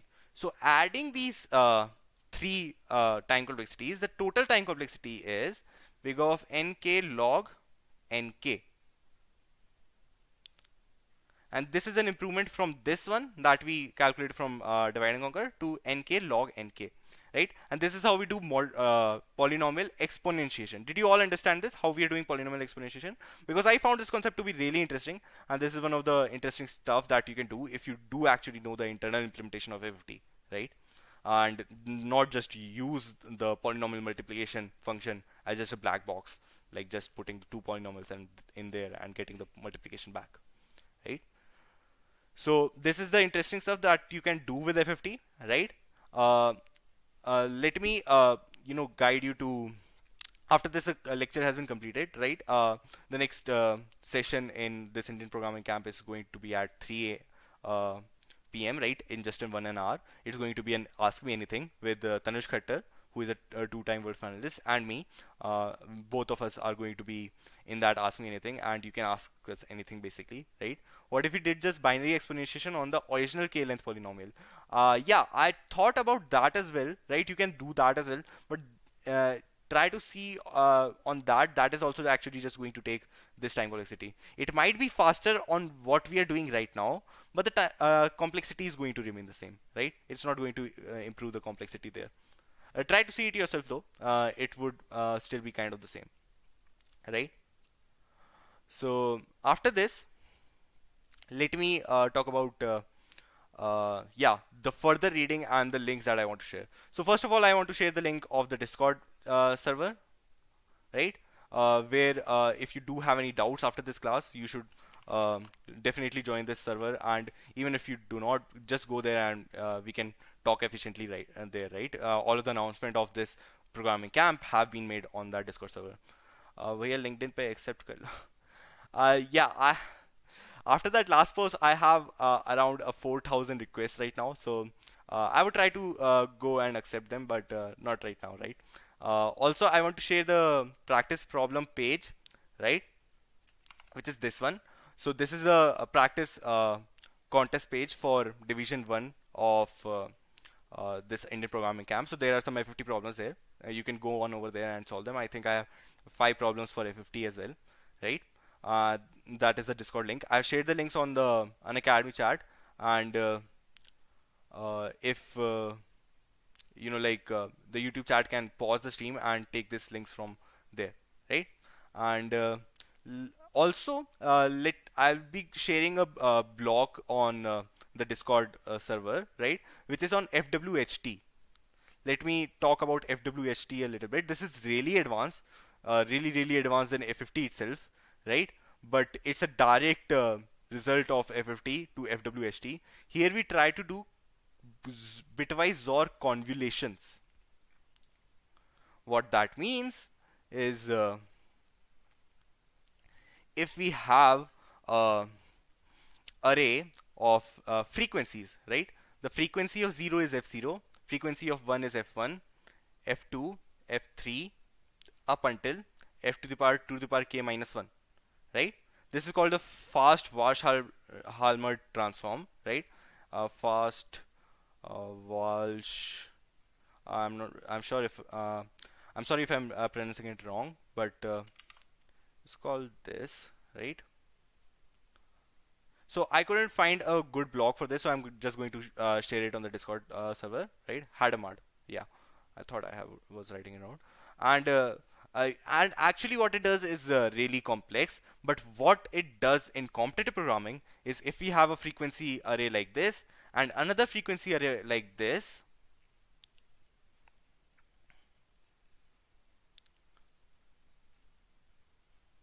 right?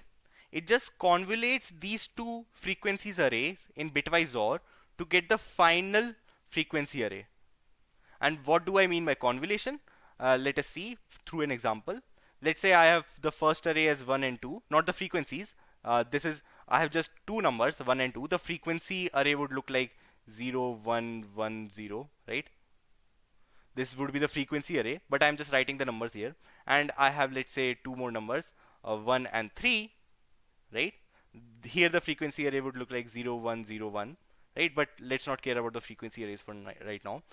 Convolution here means I'm just trying to find out the numbers where I'm just taking each number from here, bitwise ORing with each number from here, right? So 1 XOR 1 is 0, 1 XOR 3 is 2, 2 XOR 1 is 3, and 2 XOR 3 is 1.